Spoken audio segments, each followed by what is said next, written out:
Standing in the arena, the girl with fear asked someone to stop, and if they did, at least not here.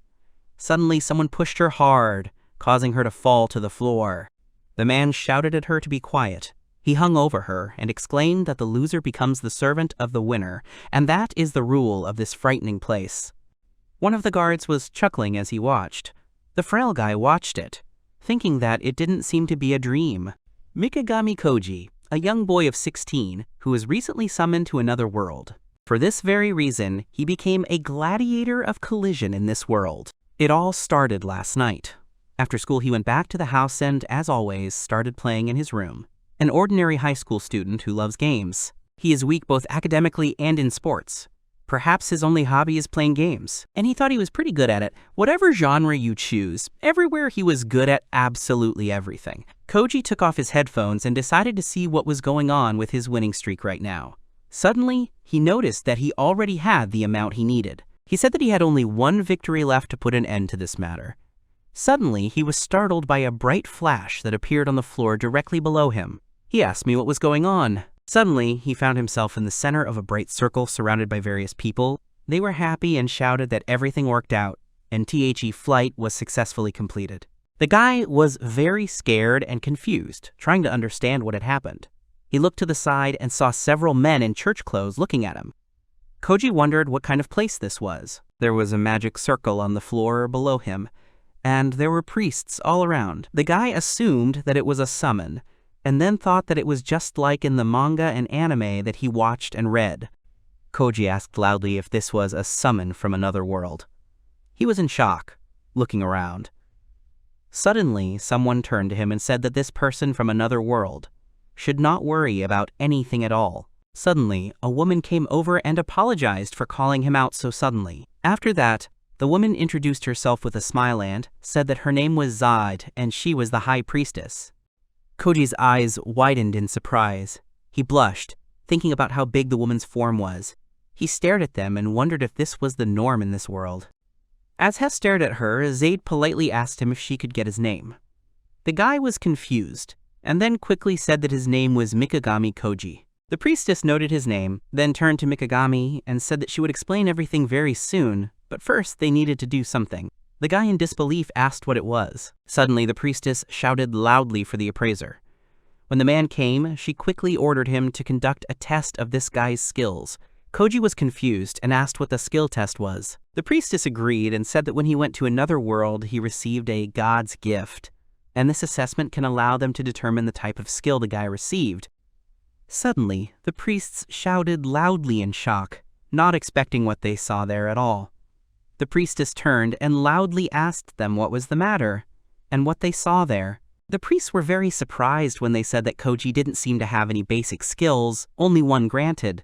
Before telling Zaid about this, they spent quite a long time choosing the right words. The appraiser looked at Zaid with horror in his eyes and said that the only skill that this guy has at all is copying skills. Zaid just listened in silence as her face darkened. After that, the room was completely silent. Koji was also quite surprised when he heard about it. He was surprised by the appraiser's words that he had the ability to copy skills. The guy smiled and thought that this was one of the strongest characters in any manga he had ever read. But the only problem was that he wasn't the hero of any action movie he had ever read. Suddenly, he noticed the priestess gaze and wondered if something was wrong. The girl's face was dark. The girl stares at him in silence, not saying a word. Suddenly, she looked down, then got angry and sighed, saying that she had spent 1,000 precious stones to get this out. She looked at him with distaste. The guy was very surprised. At this time, the priests felt uneasy and were silent, unable to say anything. Koji didn't understand what the reaction was. Suddenly angry, Zaid screamed at the priests. They got scared and asked what had happened. She asked if they had done everything according to the instructions, and exactly land magic power flowed in a clockwise direction.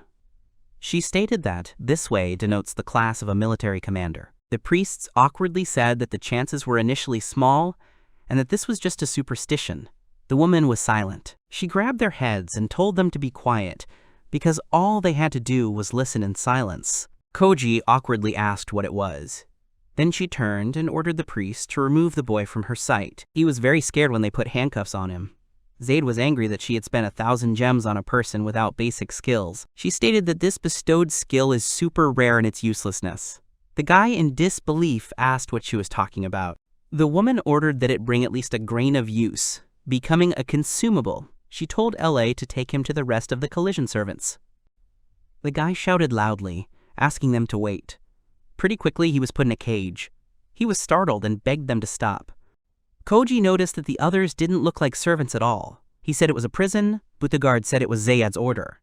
Not only does he not have any basic skills, but he also has skill copying, the weakest ability. Zaid was understandably angry. The guard said that, in this country, skills are everything.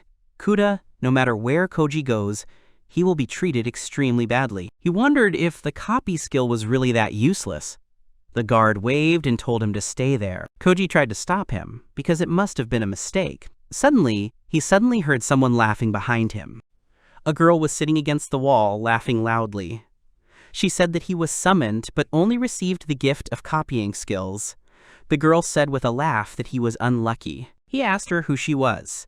The girl said that she was a servant gladiator, just like him. Her name was Zul. She said she was a naughty girl, and that's why she got into trouble. He looked at her. The girl said that, judging by his behavior, he didn't know anything about this place, and it didn't seem like he was told anything. She asked him if he wanted to know more. He was happy and said it would be nice. The girl was surprised. Koji said that he couldn't afford to pay. The girl immediately noticed this, saying that at least he wasn't stupid. Zul said he might consider it a favor. Perplexed, he asked her if she was sure. With a smile, she agreed, saying that it would still pay off. He asked how it would happen. Zul said that was another matter, and he needed to listen carefully. She said they should start with the reason he was called up. They are located in the theocratic state of Bumbledollar. This country has been at war with the neighboring state of Dumbledore for many years, and they have a serious shortage of military personnel. So they call on the warriors to fight on their side. Koji asked what the names were. Zul said that a person who is summoned from another world, using the gift of the goddess, gets one random skill. The better the skill, the harder it will be indulged. Conversely, everyone doesn't care about a person who doesn't even have basic skills. In addition, summoning requires 1,000 expensive magic stones. She said that this was the reason why Koji was abandoned for the amusement of the Coliseum audience. He was shocked. She said with a smirk that it would become entertainment for nobles and aristocrats, as well as ordinary people. She laughed and asked if it was funny. In a panic, he asked if this meant that this country was looking for talented people through the lottery, and he was just a bad card. The girl asked what the lottery was. She scratched her head and said she didn't know or understand what he was talking about. The boy paled, while Zul said it was still normal. It is already scary what is the punishment of the loser. The loser becomes the servant of the winner and receives his seed. The guy in disbelief asked what kind of seed. He said he was a man, but Zul said there was no difference. Koji started shaking when he asked what that meant. She said that it would still happen to him, even if it was a woman. The guy asked in shock what that meant. She explained that the game is usually played between a woman and a man. If the male wins, he takes her and inseminates her. In general, there is a natural process. But if a woman wins, then he turns into a woman, and the winner takes him with what she has grown. The guy in horror asked what kind of horror it was. Zul laughed and said that it was also a kind of skill action. Turn a man into a woman and grow a female male sexual organ. Koji was horrified. Zul laughed and said he had a very funny face. She said that she loved to watch the reactions of those summoned, especially if they have at least a little convolution. He realized that she had said all this just to laugh. Ona said that it was best for him to be prepared for anything, since he had nothing but copying skills. Guy! I came to my senses and asked why copying is considered a weak skill. The girl said that even if he uses the skill he saw, he will use it for the first time, but these are completely different levels of practice. Suddenly, Koji realized. Zul said that no one can use a tool that they are holding correctly for the first time. The skill directly depends on the skill of the person who uses it. For a skill to unfold, the skill god's approval is required, and this requires training until it is recognized that it has the necessary power. She raised her finger and pointed at Koji. saying that a newbie who accidentally got a skill is completely useless. The guy said he understood. Besides, she's 40% sure that his opponent will be Sadistic Mary. The guy repeated her name. This is a female gladiator who specializes in weak servants from another world. She's a former student and a lover of torture.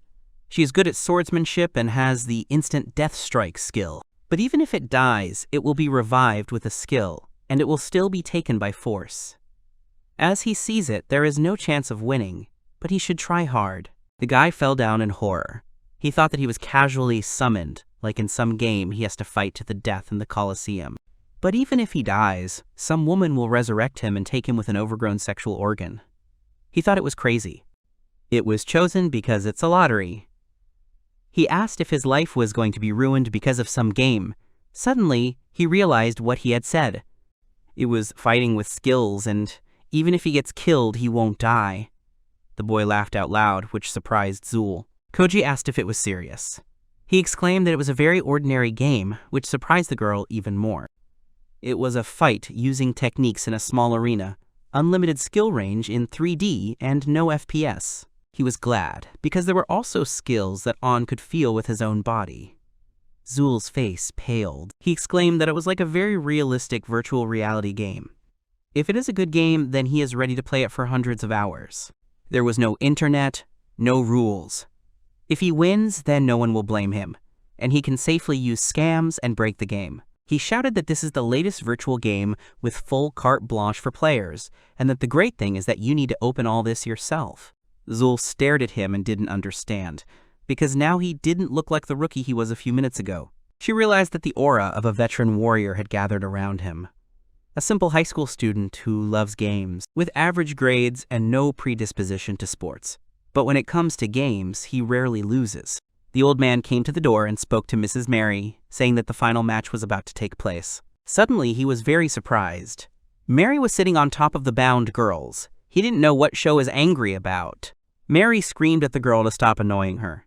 She asked how dare this servant stain her armor with his filthy sweat. She was annoyed. He wondered if she'd done this just because someone had dripped sweat on her armor.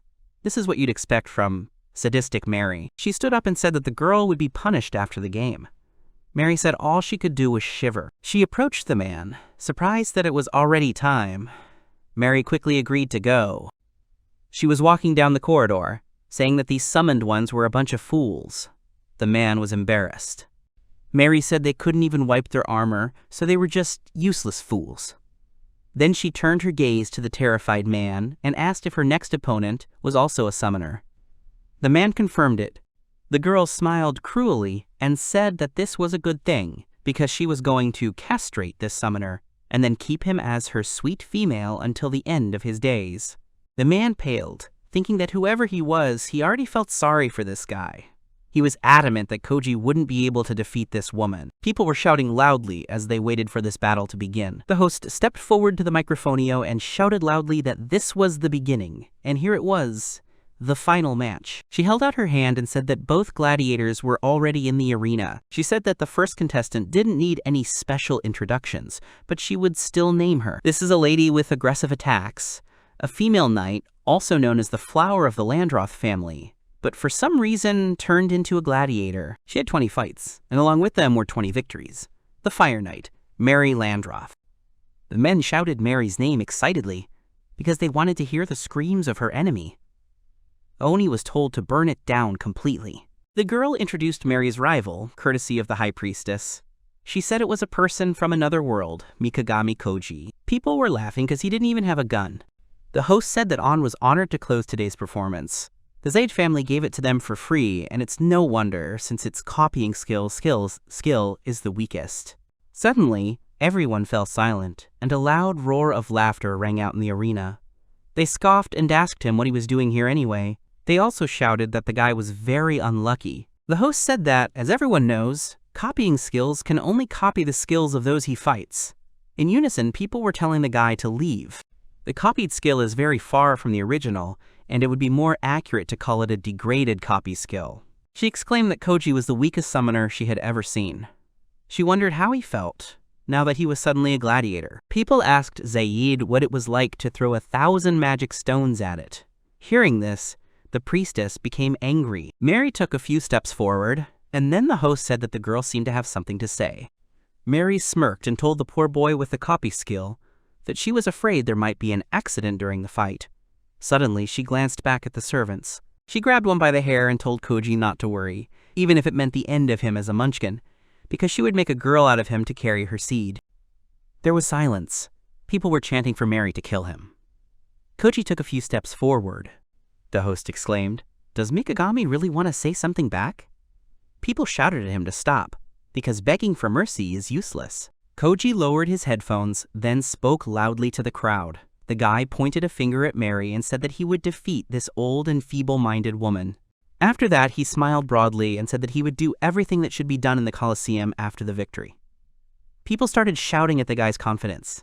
With that, the priestess and Mary's anger deepened. The host exclaimed that the weakest gladiator insulted Miss Mary and declared his victory. She asked if he was serious or bluffing. They were interested in Koji's true intentions. The host loudly said that the gladiator Mikagami, who has the weakest skill, insulted Mary by mentioning her age and declaring his victory. Mary was furious at what they were saying. They didn't know what this guy was thinking at all. The guy was grinning. Earlier, while in prison, he had asked Zul what powers Mary had. When Zul asked, he said he wanted to know about her skills. Even if it is a game, without knowing anything about the opponent, he will have little chance of winning. Zul understood him and said that she didn't mind, but she was wondering what her advantage was since the guy didn't even have any money. He seriously said that if he won, he would fulfill one of Zul's requests. She grinned and wondered if that was just one promise. She said it was quite convenient for him. Koji said that even if that was the case, he didn't know if it was a bad thing. Zul asked what that meant. Koji told her to tell him the information, because she wouldn't lose anything. But if he won, it would mean that the guy with the weakest skill won because of her advice. He asked if it was really disadvantageous for her. Zul laughed and said it sounded funny. She sighed and agreed, because that was a good move for someone who didn't have anything. Koji was very happy when Zul said that she would tell him about Mary's personality and two of her skills. The guy was very happy. Zul thought of the expression on his face earlier. She wondered if he might actually succeed. She said we should start with Mary. She was born into a noble family and is now 26 years old. She first entered the battlefield when she was 16. For her fierce fighting style, she earned the nickname Sadistic Mary. 3 marriages of convenience, and all were disrupted, so she has complexes about age. Mary exclaimed angrily that she would kill him. She used Purgatory Flame. Mary cursed before using the skill. Koji dodged quickly. The host said that Mary attacked him with Purgatory Flames, a flame that cannot be extinguished. Once under it, a person will burn to the bone. Mary shouted loudly for Koji to stop dodging. After that, she used Purgatory Flame again. The big bang went off, and the host asked if this was the end. Suddenly, Koji quickly got out of the explosion. It was an evasion skill. The host exclaimed in amazement that this wasn't the end, because the gladiator Mikagami managed to dodge. She said that he instantly changed his position. This was Mary's second skill, evasion skill, Step Back. People started shouting at Mary that he was playing her with the skills of the girl herself. The girl sighed, realizing that this was copying skills. She noted that he would try to hit Mayori with her own weapon. It annoyed her beyond belief. Kojima smirked and then used Purgatory Flame.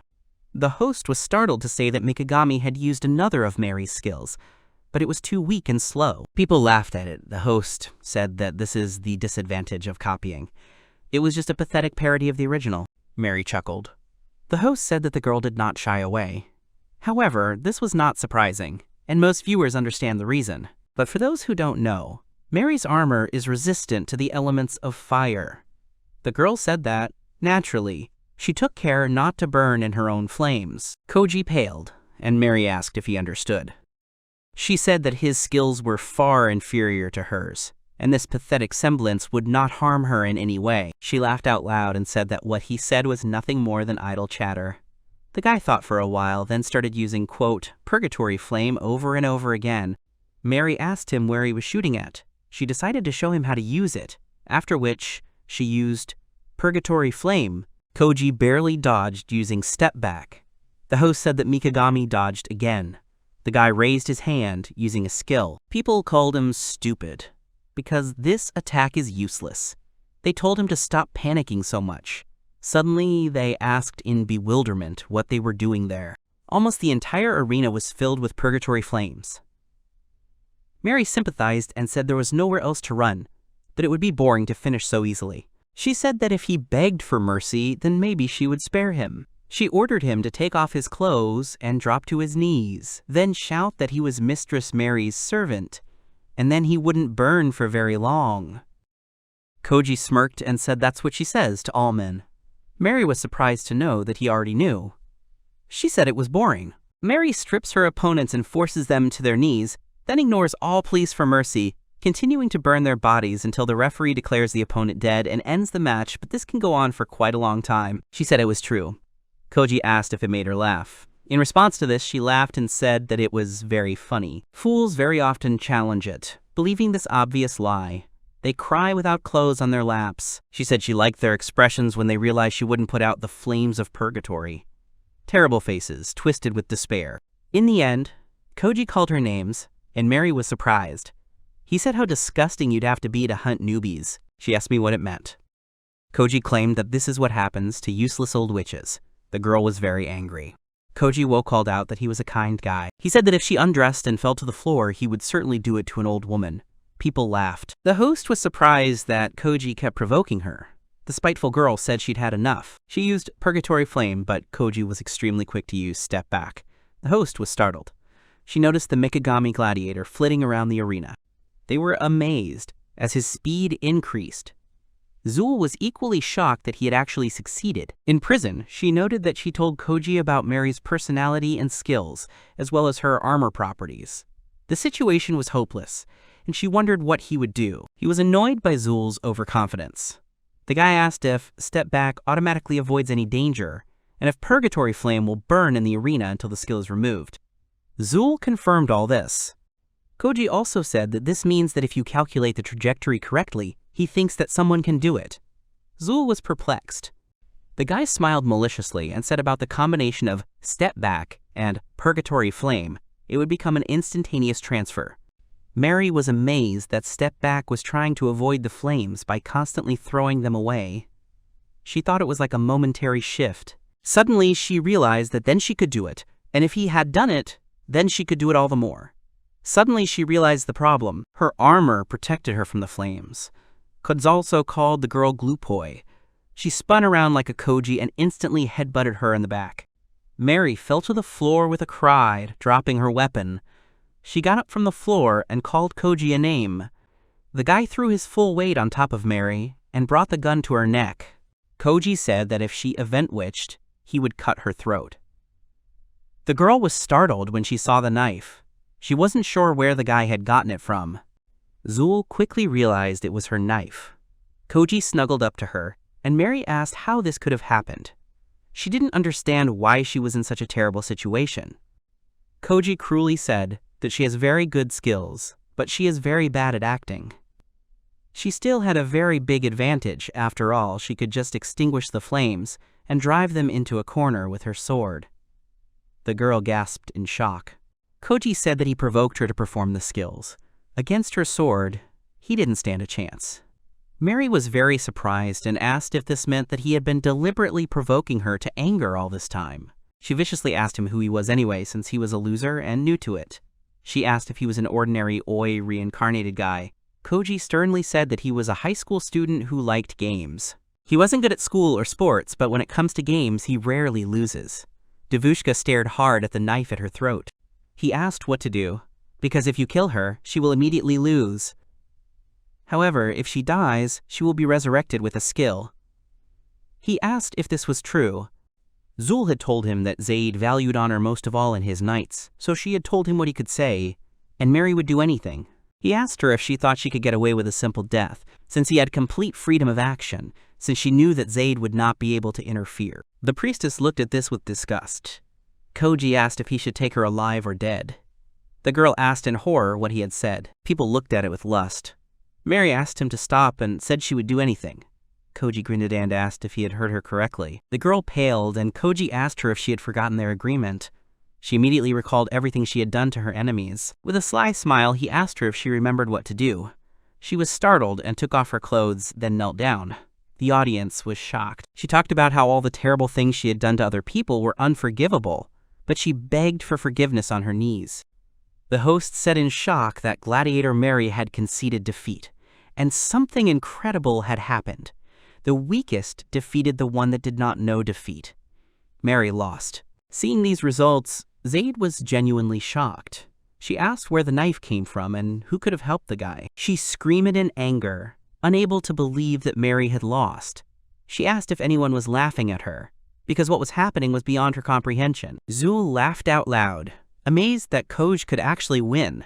She said it was very cool, and then asked how Zaid would like it. Koji realized his victory and laughed awkwardly, only realizing how nervous he was. He looked down at his hand, which was shaking. As long as it was a game, there was no way he would lose. Mikagami Koji, the weakest gladiator, earned his first victory. Koji led Mary by the rope tied to her arms. The girl cursed, because it's a shame for her. He opened the door and immediately heard the girl congratulate him on getting his first servant. Zul said with a grin that it wasn't bad for an arena debut. She asked him if he could use her knife. Mary was very angry when she realized that the fixed turret had given him the knife. Koji looked at her in disbelief when he heard, "Fixed turret." He assumed it was a Zul ability. The girl mockingly congratulated Mary on her first defeat. She said Mary didn't have to thank her, and the girl asked what she was talking about. Zul turned around and said that Mary wanted to be stripped of her virginity BYA stronger man, and she might consider herself lucky. Mary's face paled at that. Zul said with a smile that from that moment on, Koji, he will win all the matches. The boy and Mary were surprised by this. Zul said that Mary will be the first woman of the strongest man. Angry Mary turned away and told Zul not to make her laugh, because she would kill both him and her as soon as he lost. Koji yanked hard on the rope, and Mary reached for him. The guy coldly said that it was too noisy, and the girl had better shut up. Mary fell to the floor and lay still. He suddenly remembered a conversation he'd had with Zul, asking her if she really liked it. The girl said that if Koji won, he should be arrogant with Mary, because Showa's refused marriage many times before she came to the Coliseum, but she is not indifferent to strong men, and it will be easier for her to manage if you treat her as a servant. Zul praised the boy with a grin. However, it was like Mary was already a little involved with Mikagami, and for Zul, it was obvious to the naked eye. The girl told Koji to go to the secretariat first and get something. The guy was surprised. She gave him the key to the room and the elixir, and then he went straight to the receptionist's office. The girl read that the winner is Mikagami Koji and the loser is Mary Landroth. Since the male won, there is no need for a potion to grow genitals. She tossed the room key and elixirs on the table. Koji picked up a special key made with a skill that can't be forged. She said that the interval between matches is 1 week and the rooms are designed for weekly accommodation. Meals are provided. Afterward, she handed him the flasks of elixir, and Koji asked what it was. The girl calmly said that it was a very powerful aphrodisiac. Koji was surprised. The reward for the winner is to inseminate the loser, and the loser must comply. This is a strict rule of the Colosseum. But unfortunately, some losers have used money and connections to try to get away with their responsibilities. To avoid this, they introduce rooms and elixirs. On the first day, 2 gladiators drink them and enter the room, and then they set the lock on the door for 24 hours. If they didn't have anything in those 24 hours, they would force them to drink a new batch of potion and close the door again. In extreme cases, they will spend a whole week in a small room under the influence of an aphrodisiac. Koji realized that it turns out that this is a room from which you will not leave until you inseminate another. He thought it was a very obsessive idea. He realized that this was the only way out of the room, so he decided to ask a question about how far he could go during this week. The girl said that you can get out within the Dangu Citadel. Servants have the movement restriction skill, which does not allow them to leave the city limits. They can move freely within the city limits. Kojo was surprised, but very happy. Now he could see where Mary would have gotten the fire-resistant armor and Zul the knife. In your free time between battles, you can shop in the city. He thanked the girl. She handed them the potions and told them to drink them. Koji looked at him with interest, and Mary with horror. The guy thought that, of course, this is his first time because he is an introvert. Lose your virginity in another world, with an adult woman, under aphrodisiacs and supervision. He wondered if that was too much, since the pressure was making him a little nervous. However, he has to play the role of a strong guy, and he must not show weakness. In such a situation, a strong guy would most likely swallow the entire potion at once. Mary was very surprised, because he drank it without hesitation, realizing that this guy was really going to do it. He put down the empty flask, and asked Mary what was the matter. He opened her flask and ordered her to drink the contents quickly. She awkwardly agreed, after which she also drank the potion and said that everything was ready. Koji pulled her hand and told her that they should go. She gasped. He didn't know how the potion would affect him, but it didn't seem like it was all that bad. He thought that this elixir had different effects on men and women. It works instantly on women, making walking more difficult. Mary tried to fight and not give in to the potion. She was the only one in the family who inherited the flame, and she is the one who is nicknamed the Flower of the Landroth family. She didn't believe that she should fall for a weakling who was proficient in copying skills, and a fool whose skill was considered completely useless, consider with a child. Suddenly, she found herself thinking that his face was very cute, but she immediately tried to get rid of it, because it wasn't her thoughts, and she couldn't let this guy do that. Suddenly, Kojo said that he had found what he was looking for. He opened the door and entered a rather large room. He said the bed wasn't very big, but it was a double bed. There was a toilet and shower, and at least it was better than a prison cell. He wondered what to do next. Suddenly, he felt that the elixir was already working. He was afraid, because his heart was beating very fast. In men, the effect manifests itself in a few minutes. He understood how it worked. Drinking for the first time, they are not able to control themselves. He sighed, then threw Mary down on the bed and hung over the terrified girl. The only thing he had at that moment was a strong desire. He tore her clothes apart while Mary screamed that she wouldn't give up and would definitely kill the guy, so he didn't think he could be happy for long. After that, screams were heard from the room. Mary asked him to stop, because he was too big. Within a few moments, the screams of rejection turned to pleasure. She'd asked him to take a break, but she was already enjoying it. And so time passed. Koji opened the door, and at that moment, he was very tired. Zul said hello and asked if he had seen himself. The tired guy greeted his friend. Zul noticed Koji's appearance and laughed. He was very thin and tired, so she wondered if he knew how many days he'd been there. He was surprised. Zul said it had been 3 days, and she wondered if he hadn't even noticed, even though she came every day. He was very surprised. Koji said to head to the store immediately. Zul said she knew he would say something like that. She laughed and said that she would have left him if he hadn't been out all week. The guy said he wouldn't do it, but he wasn't sure. She wondered if he was tired of the bad food, too. After saying that, she suggested that he go and talk at a diner on the street. Zul said she had a lot to tell about Koji's next opponent. Once outside, Parna was very taken with the views there. Zulsk noted that Dangu Citadel is the second largest city after the capital. The Coliseum's revenue alone isn't enough, so the business goes beyond its walls.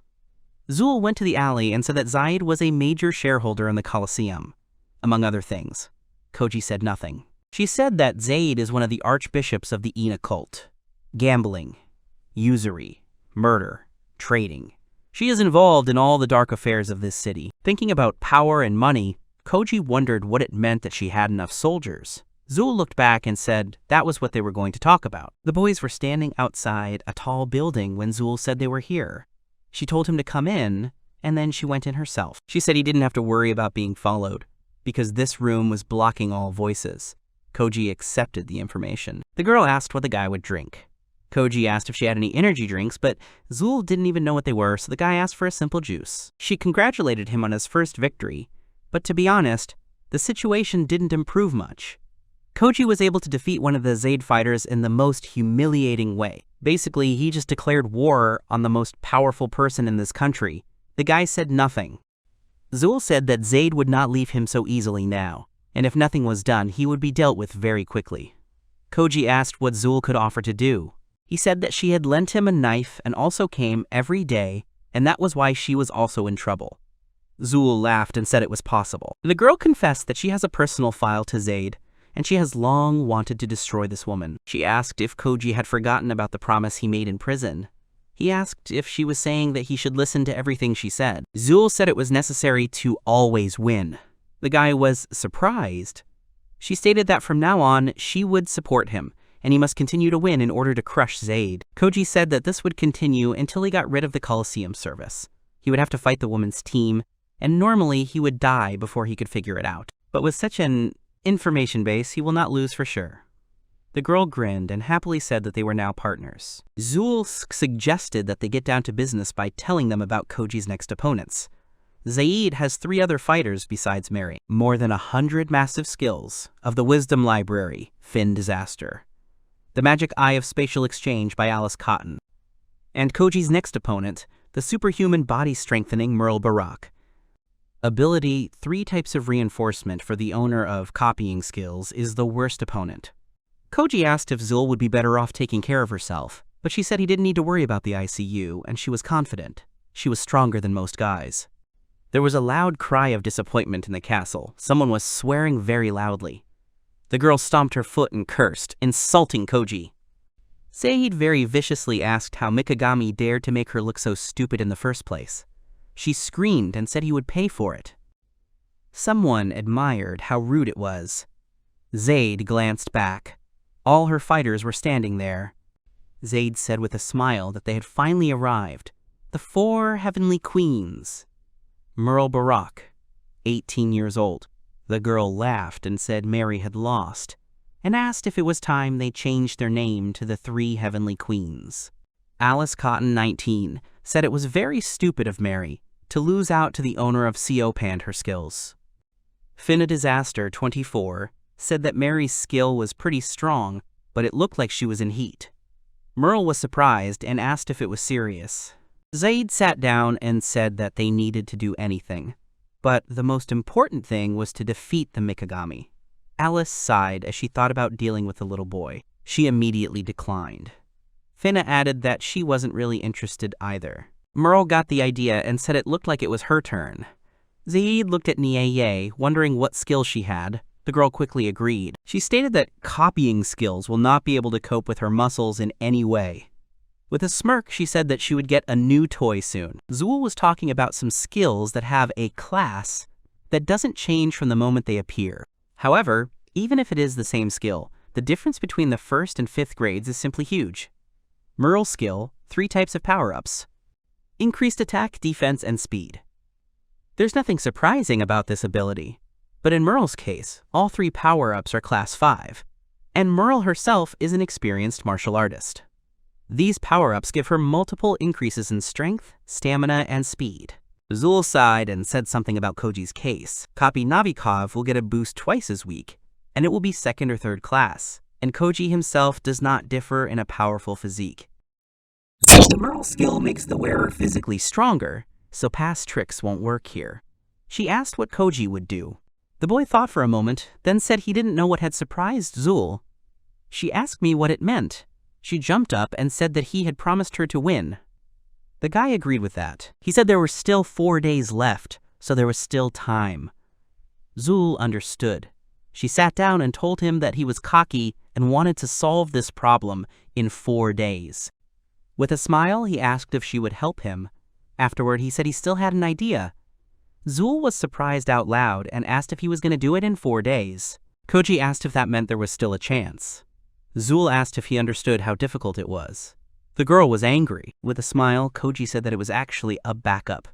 Zul threw her mug at him and told him to be quiet, because she would do it. She said that in this case, he must win. Koji agreed and was sure of it. For summoning people and making them his servants, he would definitely crush this woman. So 4 days passed. The SKA host said that the final fight fell out for today. After the last amazing victory, Mikagami Koji goes out to fight again. His opponent is one of Lady Zaid's 4 heavenly queens. Last time, it ended with Mary prostrating without any clothes on. Zaid was angry. The host asked what would happen today, because the stands are filled with unusual anticipation. Today was Mikagami's 2nd match, so the betting ban was lifted.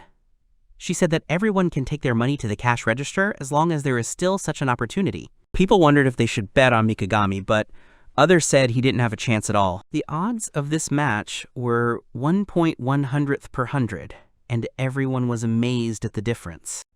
The strongest power-ups of the 5th class are opposed to copying skills, which is only half of the original. This time, he clearly won't be able to use small tricks. The man said that if his friend wants to win, it is better to bet on Merle. Betting on Mikagami is stupid.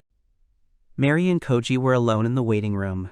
The girl turned to him and said that today he would come to an end. He was surprised at the sudden change in Mary's mood, since she'd been so much nicer 3 days ago. The girl said that Merle has the worst personality and the best skills. Her motto was the law of the jungle, and she only recognizes those who are as strong as she is, and she doesn't even consider the weak as humans. Koji said she was just like Mary. The girl said that this is not so, because she just does not like Wiki, but no more. Merle, on the other hand, treats such people as if they were his toys. Mary was nervous. At this time, Merle said that it was quite strange for her, but she was a little worried before the game. Her servants were terrified. After that, Merle sighed and called service number 1 to her side. After a while, a crunching sound could be heard in the room they were in. The man went there to warn them that the match was about to start. Suddenly, he was very surprised to see a girl with the joints of her arms and legs completely twisted. Merle sadly said that she was already losing consciousness. She turned to the 5th servant and ordered her to heal the girl, to which she agreed in fear. Merle hugged the man and said they could go. He immediately thought that this time Mikagami would definitely come to an end. Merle happily said that she would soon have a new toy. Mary asked him if he understood. He would be caught in no time if he let his guard down, and then, with his joints twisted, there was nothing he could do. If she grabs it, that match will be over. Mary asked him if he understood that. Koji sighed and thanked her for her advice. He said he didn't know she wanted him to win so badly. Mary blushed and was surprised to say that he had misunderstood. She stated that she had already said that it would end today. With a smirk, Koji said that if he won, he would celebrate it on her body. Startled, the girl asked what he was saying. She blushed, thinking that if Mikagami won, she would be taken back. The stadium was noisy. The host said that this is it. She said that both gladiators were met with a loud ovation.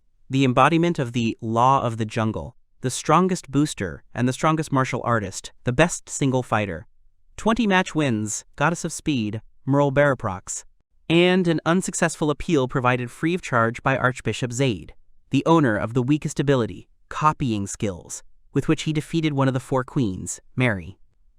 In a brilliant opening match, he forced her to stand with her head on the knee. It was Mikagami Koji. The man yelled at Mikagami to do it, because he had put all the money on him. Suddenly, the other man laughed, asking if he was that stupid. People were shouting at Merle that they were counting on her to make a doll out of him. They wanted to see this baby cry. The girl laughed. She said it was very exciting, and when she tore it up into little pieces, it would only make it more fun, so it wouldn't be long before Koji was just a little Merle doll. She laughed and said she was looking forward to it. Koji sternly told her that it wouldn't happen and that she was just a stupid woman. He said with a grin that he would beat her until she couldn't even stand up. They looked into each other's eyes when the announcement was made that the match had started. The host loudly announced that today's final battle in the Coliseum had begun. She said that on this day, superhuman reinforcement will be fought against copying skills. After that, she held out her hand and announced that the match would be declared open from now on. So the guys came to the beginning of the first move. Merle immediately used all 3 of her attack, defense, and acceleration boosts with a grin. At the same time, they were used by Koji himself. The host said that, of course, these are 5th grade power-ups, and both players started the match with a power-up. She said that this is the 5th grade blue reinforcement aura. Koji looked at her and wondered why she was standing there. The girl told him to go ahead, because she was letting him start. Koji chuckled and exclaimed about how kind she was, but then she shouldn't complain about him. The host said that, filled with mysterious confidence, Mikagami DV moved forward. She asked if, like last time, he really had a plan to overcome his lack of copying skill. He gave a stern look, thinking that at least this time he had some time to train. Earlier, the guy had asked Zul to find a 5th class power-up. The girl was very surprised, but Koji stood his ground because strengthening is not such a rare skill. The guy said that even though Zaid is being watched, they still have places that look like this hideout. It was where he could safely train as much as he liked, and no one would be able to see him. Suddenly, Zul said it wasn't as simple as it might seem at first. What she said was that level 5 power-ups are quite rare, and it would be very difficult to find someone by tomorrow morning. Koji confidently exclaimed that he needed a backup. Zul spitefully replied that she understood him and would try to provide it. Koji ran forward, thinking that his 5th class boost was nothing more than a degraded copy, and the maximum he could get out of it was 3rd class. However, Koji's training wasn't focused on that. The guy started circling Merle quickly, and she couldn't even see him. She asked with a smirky if he was trying to distract her. She noticed that it was even slower than she had previously thought. She really hoped that it would be at least 3rd grade. But so far, it was weak, even for 2nd grade. Suddenly, the guy jumped up abruptly. Merle turned around, thinking that if this was all he was capable of, then she should just grab him and do what she usually does with her opponents. Merle was suddenly punched in the face, which made her look surprised. Excited onlookers wouldn't have been surprised that Merle missed that punch. Suddenly, another punch flew at Merle, but the girl jumped back. The host asked in amazement who would have thought that the first blow in this fight would be for Mikagami. She talked about seeing Merle's blood for the first time. The girl grinned and said that it was a very clever trick from the enemy. She said that the guy used a completely different speed in order to accelerate while driving. The host asked in amazement what Merle's words about 2 speeds meant. She said that this time the player Mikagami used his own power-ups. The audience loudly praised Mikagami, while others told him to beat the girl because they really want to make money from this fight. The host asked if this trick would help. Zaid, who was watching this, just chuckled loudly from the whole situation. People began to agree and say that Zaid's words were true. Merle squeezed her hand and laughed softly. She looked at him cruelly and said that now it was her turn, and she would probably start the fight with a punch to the chest. She told Koji to try to fend off her attack. Koji just stared at her in fright. Merle bounced off the ground and launched attacks at Parnya with incredible speed. Kyuji was surprised and crossed his arms in a cross over his chest to prevent this attack from hitting him. Merle slapped his hands together. Koji took the blow with a heavy gasp, then flew to the other side of the arena and hit the railings. He coughed and blood sprayed out of his RTA. The audience hung in silent silence. The host loudly announced that this was it, and Merle used the baptism gun. In the next instant, the audience cheered loudly, praising Merle. They shouted that the girl was the best, and she should kill this guy. Merle, on the other hand, raised her hands and laughed. Koji was lying on the ground, trying to get up while drooling from his mouth. He thought that it was only a single blow, but it was incredibly strong. Tears welled up in his eyes as he tried to calm down. Because it was incredibly painful. Because of the thrill, he couldn't think straight. He didn't know what he was doing there, or what would happen after that. The host said that everything was as she thought, and the situation changed instantly, which is exactly what you would expect from a martial artist from the 4th and 5th grade. Merle just laughed smugly. She walked right up to Koji and looked down at him. She asked him if he knew why she had taken just one shot. Merle said she needed to find out how far he had progressed in his body enhancements. She smiled smugly and said that it didn't matter, since her future beauty wouldn't be able to die at her place anyway. Koji was greatly startled when he realized that Merle was holding back as with that punch. Koji tried to get up, thinking that this was nothing compared to the pain he was experiencing during his experiment. He thought that this was exactly what happened when all 3 amplifications worked together. Merle said that if it breaks down early, then making a doll out of it will not be fun at all. Koji crawled in the opposite direction from Merle. The girl asked him if he was really in pain. She grabbed him by the neck and lifted him up with one hand, saying that he was caught. The guy asked her to wait a bit, but she only tightened her grip on his neck. The girl squeezed her fingers into his shoulder, then said with a smile that they could start with his right shoulder. Suddenly, Koji felt a burning pain. He started to cry out in pain when suddenly a loud crunch sounded from his mouth. Merle laughed and asked what that sound was all about. She asked if he was in so much pain that he decided to break his own tooth. Koji tried to breathe. Merle sighed and said that those who are weak always say something stupid about how with strength comes responsibility, so the strong need to protect the weak. She gave a crazy smile and said that it was just something stupid, and then asked if Koji thought the same.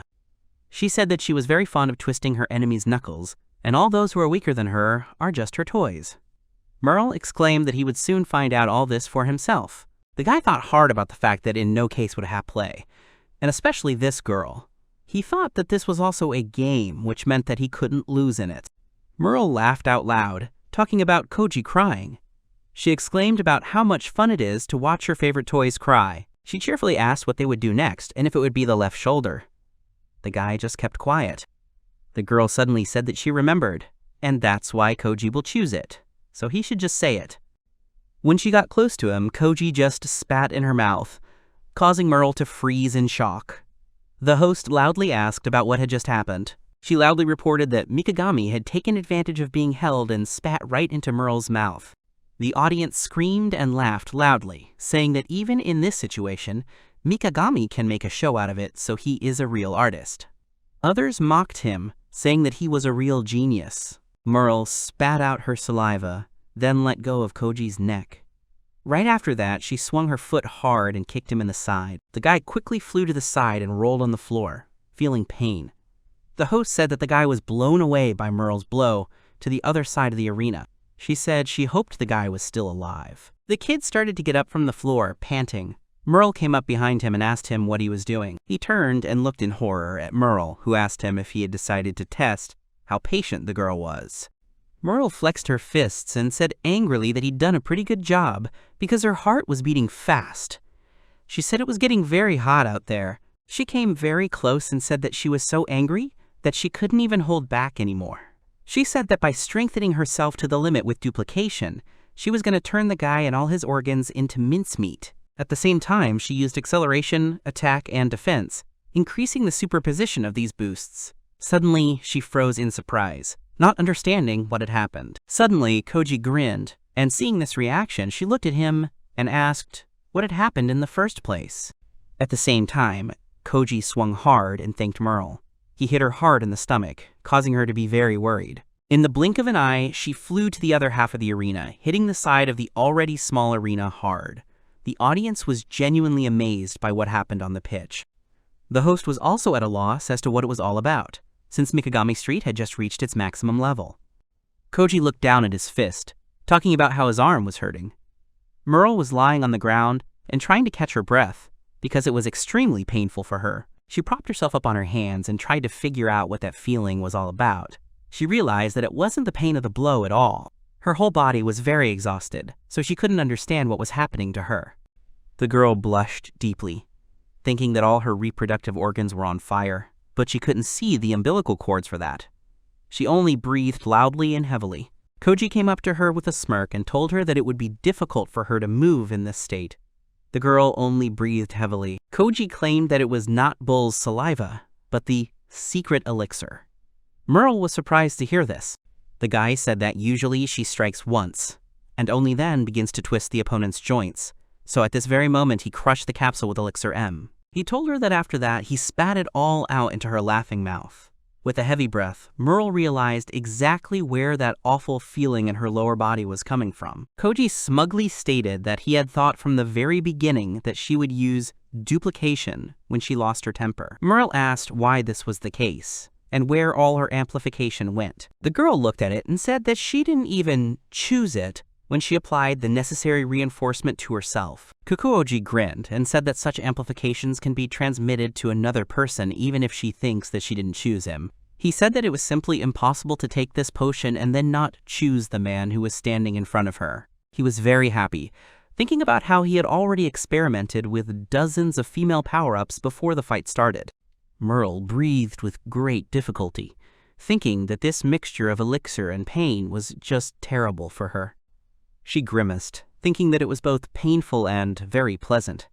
The mere fact of it was very startling to her, but there was nothing she could do about it. Merle couldn't even get up. Koji said that the elixir works quickly on women, but on men within a few minutes, and in his situation, about 5 minutes. He stated that during this time, he can do whatever he wants. Merle paled and asked the guy to wait a bit. Koji squatted down right in front of her and told her that this is exactly what happens to bad girls. With one hand, he turned Merle over so that she fell to the ground. He came up behind her and waved his hand, while the girl asked him in amazement what he was doing. All of a sudden, he hit Merle so hard that she screamed. The host screamed in shock, calling the audience's attention to what Mikagami was doing. She said something about the guy slapping Merle's ass. The guy laughed madly, saying that she was already an adult girl and still playing with dolls. He exclaimed that it was time to teach her Allison. Merle screamed and squirmed, unable to say anything back to Koji. She thought that it was very painful, but at the same time very pleasant, and if this continues, she may not be able to withstand this pressure. Koji kept hitting Merle, insulting her and asking her who had taught her that in the first place.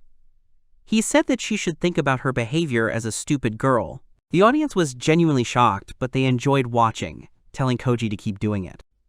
Zaid asked, startled, what exactly had happened to Odith. She said they were all fools, because secret potions were forbidden, and it was against the rules.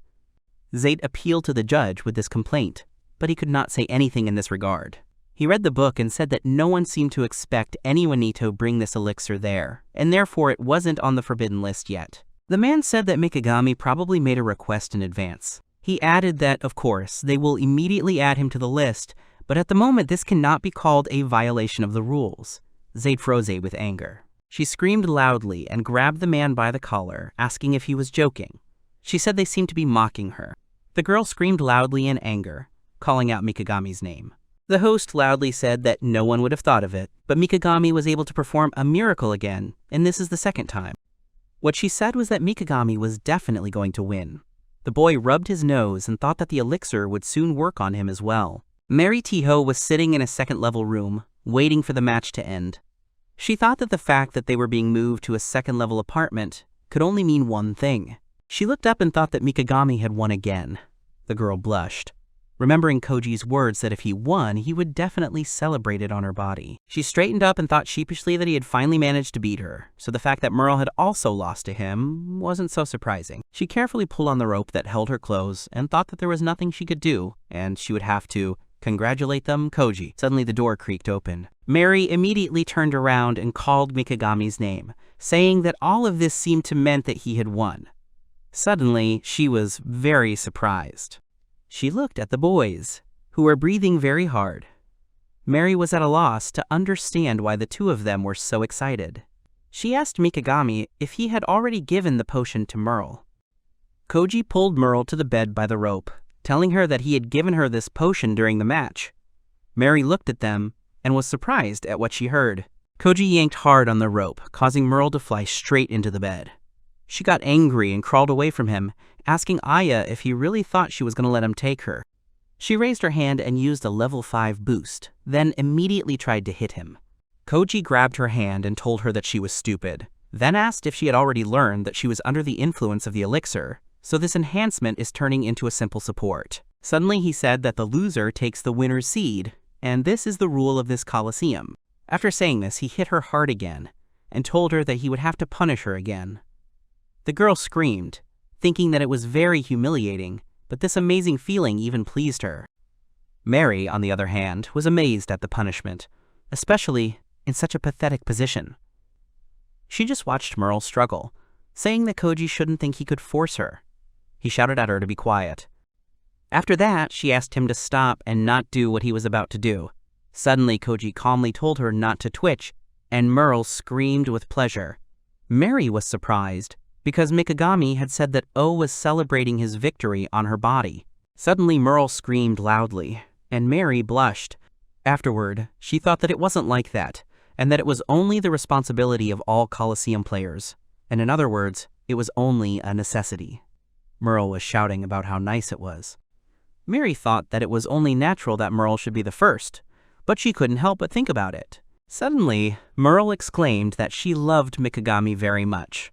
Mary paled and quickly jumped out of bed, which caught Koji's attention. The girl grabbed one of the flasks of elixir, then drank it in one gulp. Then she squeezed the empty flask hard and broke it. She stopped Mikagami and Merle, calling for Koji's attention. She jumped high and exclaimed that she would have to congratulate them, Koji. They were all startled. And so the long days passed. At the end of their time together, Zul waved and greeted the boy. Koji, pale from exhaustion, also greeted the girl. He struggled out of his room and asked her how much time had already passed.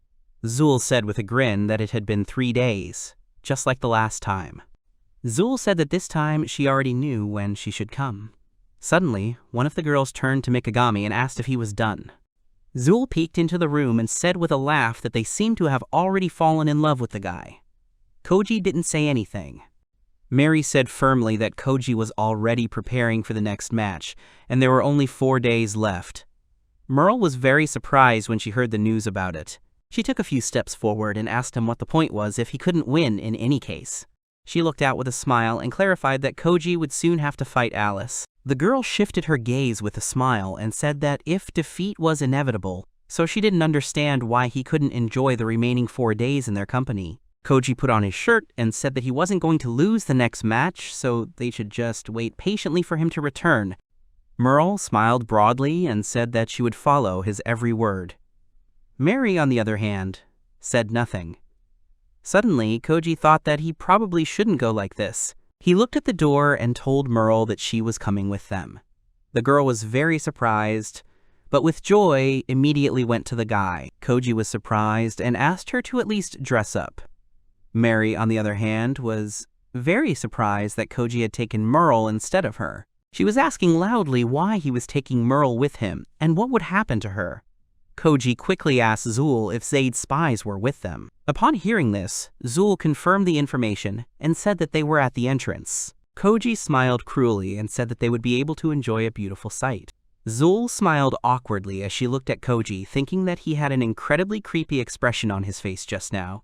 After a while, incredibly loud screams could be heard in Zaid Castle. The girl was furious, asking if they dared to let Mikagami Koji out of their sight. The battered guards apologized guiltily, saying that Merle had used her level 5 power-ups, and so they just couldn't do anything about it. Zaid was very angry when they talked about how she couldn't help it. She asked what it meant, and then insulted them all very much. At this time, the other girl who was in the room took a deep breath. Alice asked if that meant this guy was taking advantage of Merle. She asked if Merle really let a dirty man use her like that. Alice said that her friend had fallen incredibly low in her dignity. After that, Elisa got down from her chair and said that if that was all Zaid wanted to say, she would probably leave by now. The woman called Alice's name loudly and asked her to wait at least a little longer. The girl slowly turned around and looked at Zaid, then asked what she wanted. Zaid was very angry and asked how Alice could be so calm at all, because they definitely need a plan. She said angrily that, in the end, they both lost in a fight. She said that they failed because they didn't have a proper strategy prepared, and meanwhile, this guy is definitely preparing some new trick to beat Alice too. Suddenly, the girl got up loudly from her chair and asked Zaid if she had forgotten who she was talking to right now. Right after that, loud explosions of lightning could be heard all over the castle. The entire castle was shaking due to this force. The priests were startled and terrified because of this. They burst into Mrs. Zaid's room and started asking her in a panic what was going on in the kingdom. Suddenly, one of them was very surprised when he saw what was in the room. The ceiling of the room they were in had completely disappeared. Alice, who was floating in the very center of this small room, just stared at the terrified man who only had time to realize the fact that their ceiling was missing. With dark eyes, Alice said that the match was over in half a single second. Zaid was genuinely taken aback by what she saw, and then said that it was amazing. Alice looked at Zaid with madness and said that her spatial exchange skill was second to none, and this was an obvious fact. Zaid gave a strained grin, then said it was true. The priests were speechless as they felt the incredible pressure in this room. With a smile on her face, Zaid thought that after the last fight, she had learned a few lessons related to this one. She had already figured out that Mikagami would hire people with similar skills, and after that, he would experiment with them. She looked at Alice and thought that this time he would definitely fail, and all because she had already bought up everyone in this city who had the same skill as Alice.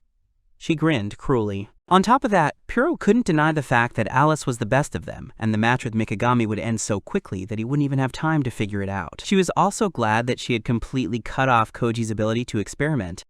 The guy is already being monitored, so there's definitely nothing he can do now. In the light of the night, Zaid laughed out loud, anticipating her victory. At this time, Dangu Citadel City, in the eastern slum area, was quite calm. People were minding their own business. Zul said that she could already imagine Zaid laughing smugly now, thinking that she had already won in this situation. Thinking about it, Zul couldn't help but laugh at the woman. Zul stepped forward and told them that they had already arrived. There was a certain girl standing in front of him, and Zul reported that no one knew that there was a person with the spatial exchange skill, like Alice's. The girl who was a mercenary, Tia Clover, was standing right in front of them. She just didn't say anything as they stared at her. Perplexed, Merle asked how exactly they'd managed to reach Tia. Koji looked at her and said that it was actually quite simple. The guy explained that they hired her before the fight with Merle herself started, and after that she left town. And now she's back, because that's what their contract was supposed to do. Koji closed his eyes and said that Zaid was probably already celebrating his victory, but they had already thought of everything in advance. Zul sighed and said it was too easy. Merle was delighted with this and so lovingly praised Mikagami, also mentioning his name, right after which she stated that she was even turned on by his incredible mind. The guy with the smirk said that all they had to do was find a way to defeat Alice. Tia Clover called Koji's name, then took a deep breath. She looked at them and said that it was extremely unpleasant for her to say something like this to her client, but he would not be able to beat Alice B testing this skill. The guys were very surprised to hear the statement. Zul stiffened and said that they hadn't even tried to say anything yet. Tia sighed and agreed, then said they could look at it for themselves. She called out Mikagami Koji's name and told him to use the spatial exchange skill and she would be his target. The guys were very surprised by these words and were confused. Zul asked if Tia was okay, because she might die because of something like that. The girl stood her ground and told Koji to just do what she asked him to do. The guy clenched his hand in thought, then released it and decided to agree with her and use the skill. He stretched out his hand and quickly copied, and Pickle Yi used the spatial exchange skill. At the same time, Zul and Merle's faces paled in shock.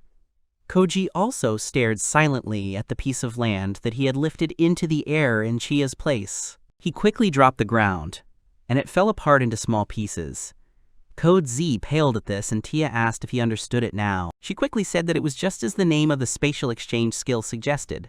This ability can swap two spaces, and any matter that goes out of bounds is cut off. Tia added that this is her strongest skill. She looked at Koji and said that, from this distance, she could easily split him into two equal parts. But the copied skill would have a distance twice as long as hers, and he wouldn't even have time to make his move before he was killed. She also couldn't help but add that, besides, it would be quite difficult for him to set coordinates for this skill, and she also has it. Koji paled, thinking that he couldn't deny what she said.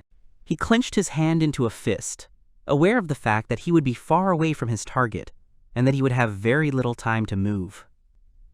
He was looking at the empty cube in the floor, when Tia suddenly told him that Alice was a top-notch specialist. Alice's skill reaches all the way to the edge of the arena, and it also always hits the target, so Tia immediately said that she could kill Koji in an instant. She held out her finger and said that he couldn't dodge or attack her toescape. Koji was very surprised and pulled back. Tia Clover decided to make it clear that Koji didn't stand a chance of winning. Zul and Merle were very surprised and looked at Koji, who couldn't say a word. At this time, Mary was sitting in Mikagami's second-level room, thinking that Alice would be the guy's next opponent. She thought about it and thought that maybe Merle was right earlier and they should have stopped Mikagami. The girl looked at the small shackles that were lying on the bed but had previously been around her neck. Her entire attention was focused on this item. Suddenly, Mary got out of bed and picked up the pillowcase. She waved it, then carefully made up the small bed.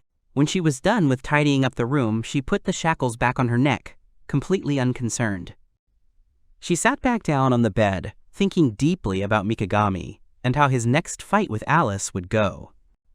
So a long time passed, and the arena was already full of spectators. The host greeted the women and men who came to the fight. She also apologized for the slight delay with the equipment. The audience was already looking forward to this battle.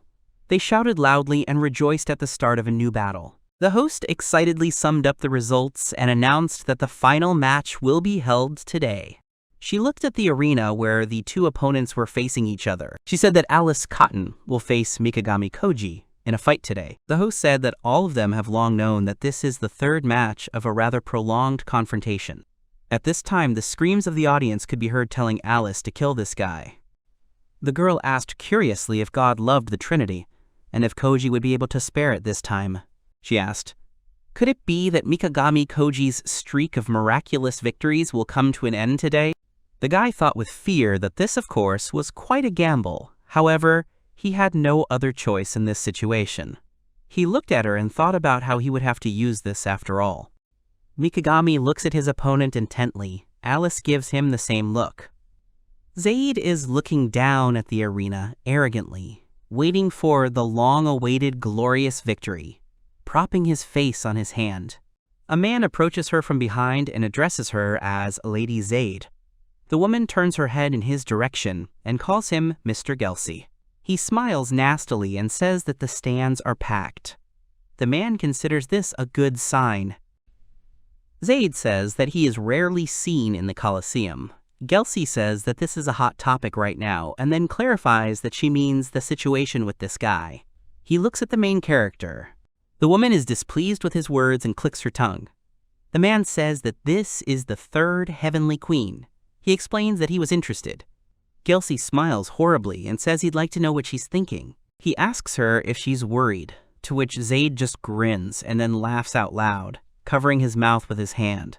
The man looks at her in surprise. He asks what's wrong with her. She waves him off and asks for his forgiveness. Zaid smiles and says it sounded like a joke. Gelsey is surprised by her reaction. Zaid smiles confidently. The men behind her look at the woman with fear. The host says that today's forecasts are something. Odds, 1.0001, 125 in favor of Alice. The girl with the microphone says that despite 2 wonderful victories, this time the advantage is really overwhelming. Gelsey doesn't understand an ASKSA question. Zaid smiles and says it couldn't have been any other way. The woman says that Alice wins all her fights instantly, but on the other hand, Mikagami's copied skill won't even reach her. She believes that spatial exchange is not so easy to master, and An will not be able to aim properly. Zaid grins and says that Alice's victory is inevitable. The girl goes forward to the opponent and addresses him. She says with a terrible expression on her face and a cold tone that she hates men because they are bad, and this applies Shia and him. However, the girl asks him not to worry. She smiles sweetly and points her finger at him, saying that he will become a sweet girl and she will love him. The host shouts that Alice's ultra-feminist views haven't been changed. One woman on the podium shouts that Alice is stronger than anyone. The girl next to her holds a placard with a supportive inscription and wishes her good luck. He is surprised that she has her own fan club. The men in the stands are not happy.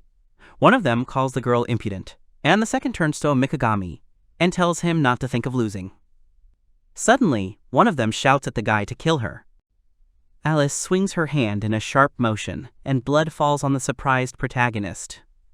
He exclaims in horror at the incomprehension and looks back, twitching. The man who said something bad about Alice screams loudly. Nearby, there are fragments of stone in his feet. He screams very loudly about his severed legs. The girl who was smiling very sweetly a second ago asks with a cruel voice if he said something. The host is surprised at what she is doing and orders to clean up as soon as possible. They obey it. All the viewers are very surprised. Zaid laughs very loudly and says that she is strong and even too strong. The woman believes that she will win and does not consider another option. Gelsey looks at her in disbelief. The priestess laughs at Mikagami's face as he bites his lip in exertion. Zul looks at the men carrying the stones with some surprise and sighs. The girl looks at her friend and says that she didn't tell Yemu that, but she thinks it's really crazy. Looking at Mikagami trembling in the arena, Zul wonders if he can handle it for sure. The woman responds by saying that she believes in him because he is her disciple. She resolutely tells her that even though the odds are 50-50, Mikagami will definitely succeed. Zul looks at her in disbelief and doesn't understand why so many women are attracted to him. The host apologizes for the delay and says they cleaned up and repaired the podium. Alice asks indifferently how much longer. They tell her that everything is ready and announce the start of the fight. Zaid smiles. A gong strikes. The girl stretches out her hand and with a chilling voice orders the guy to die. She uses the spatial exchange skill. The guy gets hurt by her attack. The commentator exclaims in shock and says that Mikagami is already gushing blood. However, the girl watches him in surprise. She looks at almost an entire opponent and doesn't understand how it happened. Alice thinks about how it should have been cut in half. She wonders how he got there. The guy is close to her and also uses spatial exchange. The girl is very much surprised by this. She sees a vessel breaking in front of her. She covers her face with her hands because of a strong gust of wind, but suddenly sniffs and wonders what that smell is. Suddenly, she drops to all fours and clears her stomach. The girl shivers all over and asks what it is. She looks up and down at the opponent, who managed to get very close to her. Mikagami explains to her that these are spores of the Shibiritake mushroom, and they immobilize their prey. However, the guy with a grin looks at the defeated rival and says that she can still continue to talk. The girl with the microphone looks at the arena in surprise and exclaims, not understanding what it was just now. She says that Mikagami is standing in the center of the arena, still bleeding. The commentator also says that Alice is lying on the floor for some reason. Suddenly, the girl asks everyone present to look at what Mikagami's left hand is lying next to Alice. Alice herself also looks at the part of Mikagami's body and marvels at it. The girl glares at him angrily and makes the assumption that he used spatial exchange to move. The guy says that it is, and he had to work hard for this. The main character recalls what happened some time ago at the Mikagami training ground. The guy trains hard in the use of spatial exchange, putting all his strength for this. Zul says that even in the best-case scenario, he still evades the target by a meter. The woman who stands next to her says with a serious look that it is impossible to learn how to hit the target in such a short time. Mikagami is thinking hard and silently, holding a handkerchief to his chin. Suddenly, he turns to his girlfriend and wonders what would happen if he moved himself. The guy shies away for a good example and says that if Alice can create a 2-meter cube, then it will be 1 meter in size, and in principle, it can fit if it tries. The woman is silent at first, considering his idea, and then says that no one will even think of it. Mikagami asks why he thinks this is an obvious idea. She says she has 2 reasons for this, and points her fingers at the number 2. The woman explains that, firstly, not everyone has such a large space for sharing as Alice, and the second reason she calls the main one. With a sharp movement, she uses the skill and cuts the vase that stands on the nightstand in half. She explains to him that if you make a little mistake, the end will come. The guy says that he understands everything. She says she wouldn't do something like that, especially not with his precision. Mikagami's face breaks into a smile. He thinks with a terrible grin on his face that the trick that no one has thought of is exactly what he was looking for. The guy still smiles and says that if only he could improve the accuracy. The main character says that in the course of experiments, it turned out that if you use your own body as the right point, there is almost no deviation. The girl who is lying on the floor in front of Mikagami looks at him in surprise and mumbles, so surprised that she can't even form a question. She realizes, with a look of genuine horror on her face, that Hei has cut off her left hand and right foot as a starting point. The main character looks at her intimidatingly and says with a laugh that it was hard practice. She silently repeats what he said about practice and thinks about how he cut himself again and again just for the sake of practice. Alice is horrified to think that he's gone. Mikagami feels like he's going to pass out soon and needs to get this over with. He takes a knife out of his pocket and walks towards her slowly because of the lack of a foot. She says that Hei's a monster and looks at him with horror. Everyone in the stands looks on in horror. Alice tells him not to approach, but the guy swings the knife, contrary to her words, and plunges it near her head. She stares fearfully at the hilt of the weapon inches from her face. The girl rolls her eyes, and the guy falls to the ground and curses. He slipped on the blood. Mikagami is surprised to see the girl foaming at the mouth. She gets wet. The guy shakes his head in different directions in silence. The host opens her mouth in surprise. The main character notices her and gives her the thumbs up with a smile on his face. The girl says that Alice lost consciousness and wet herself in the arena. Zaid and Gelsey look at the arena in surprise. The girl with the microphone says that Mikagami has won again, and the crowd cheers. Zul exclaims happily and waves his hands in the air. The woman sitting next to her is smiling discreetly. The girl from Alice's fan club is crying and wondering how she could have lost. The people in the stands are surprised and dissatisfied. Someone calls him a nutcase, and someone demands to return his money to him. Gelsey laughs and says that he didn't expect the guy to beat Alice. The man turns to Lady Zaid and pats her shoulder in a reassuring gesture. With a nasty smile on his face, he sarcastically tells the scowling priestess that he is sorry for her loss. She herself silently enters the corridor. and with all her rage lets out all the accumulated anger with a loud scream. She asks Mikagami to die, very angry. The main character shivers a little and realizes that his eyes are starting to get dark. The main character leads a disgruntled and bound Alice. The girl screams at him to stop pulling her along. The guy orders her to shut up and says that she can barely crawl. Alice angrily exclaims and says that she is going to see what she wants. Mikagami frowns and remembers that in the waiting room she complained all the time and even refused to take the potion. And now she doesn't want to go. He thinks to himself that she's a lot of trouble. The girl is angry and thinks about how this could have happened.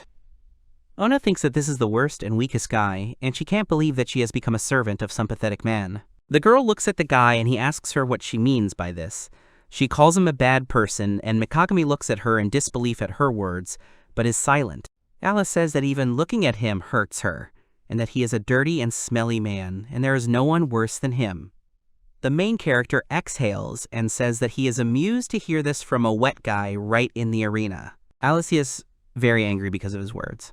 The guy sarcastically asks who they have here dirty and smelly. She shouts furiously at him to shut up. The girl screams that she wouldn't have lost in a real fight, and it's all because of the stupid rules of the Coliseum. Alice calls him Silly M. The guy frowns and thinks about how she's causing trouble. Alice thinks to herself about what to do, and thinks that if she gets into the wrong room, then they will be engaged in intimacy. The girl blushes with embarrassment as she imagines this. Suddenly, she remembers that Mary and Merle are already there. She must convince them to attack him with the three of them. Alice believes that by killing him, they will get rid of a lot of problems, and Zahab will surely help them escape. The guy finds a room at this time. The main character opens the door and says that he is back. He is presented with a new room on the 3rd level and 2 beautiful girls in aprons and on their knees. Merle greets him. Mary blushes at the sight of him. Mikagami asks them what they're doing here. The girl laughs and asks if he doesn't like it. Alice, who is standing behind the guy, is very surprised, looking at the girls. Merle approaches Mikagami with a loving look and grabs his hand, pressing her entire body against him. The girl says she thought it would be a nice sight. Mary, still blushing, stands silently to one side. The main character looks at them in disbelief, but thinks about what he likes. Alice is horrified to realize that Mikagami has seduced them. Suddenly, Mary appears from behind her with a bottle in her hands. She grabs the girl's cheeks and pours the liquid into her mouth. The guy looks at them in surprise and calls out Mary's name. The girl says that she has not yet taken the potion and with displeasure recalls that they had to endure 4 days. Mary wants to get started as soon as possible.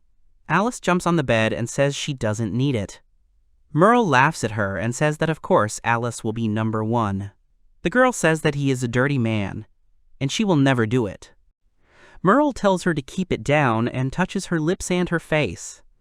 Alice is surprised by her actions and opens her mouth in indignation. The main character looks at this in surprise. The girl says that there are 2 girls next to her, and she can do it as much as Alice wants. Mary sits down next to me and says that the first time will be a little painful. The girl approaches her and immediately calms her down, saying that it won't be long. The main character exclaims to himself and wonders what's going on here. He looks at the 3 girls and thinks about how they made a woman's F times K out of it. Mikagami is very excited about what he saw. The girls hold a blushing Alice in a supine position. Merle asks the guy to join them. Mary agrees with her, and after a while, the room is filled with screams of pleasure. After a while, Zul comes to visit a friend. She waves and greets Mikagami. The guy comes out of the room with a devastated look and also says hello. The girl notices his appearance and immediately realizes that it's because there are already 3 of them. They look at the 3 girls. She asks him how he feels. Mikagami tells her that he thought he was going to die. The girl laughs and says that she will bring him more meat next time, if there is any next time. The guy doesn't understand her. Zul explains that the last 3 fighters could have been at least strategized because they had information on them, but the last of the 4 followers of Zaid Fin is a disaster, the only one that is unknown. The girl says that she tried to find out something, but no one knows what she did before the Coliseum. The main character looks intently at her friend. The girl frowns in annoyance and bites her finger, saying that it's like she doesn't have a past. Her career fighting style and skills are shrouded in mystery. The guy looks at Zul in disbelief. She said they didn't know what battles she'd fought, or what skills she possessed. The girl mentions that it is only known that one skill is enough for her to win, but she can use more than 100 of them. Zool considers her a monster whose power limits are unknown to anyone. Finna, who Mikagami and Zool were talking about, walks down the corridor with a smile on her face. She greets the manager and says that they haven't seen each other for a long time. He responds with the same courtesy, rejoicing at her arrival.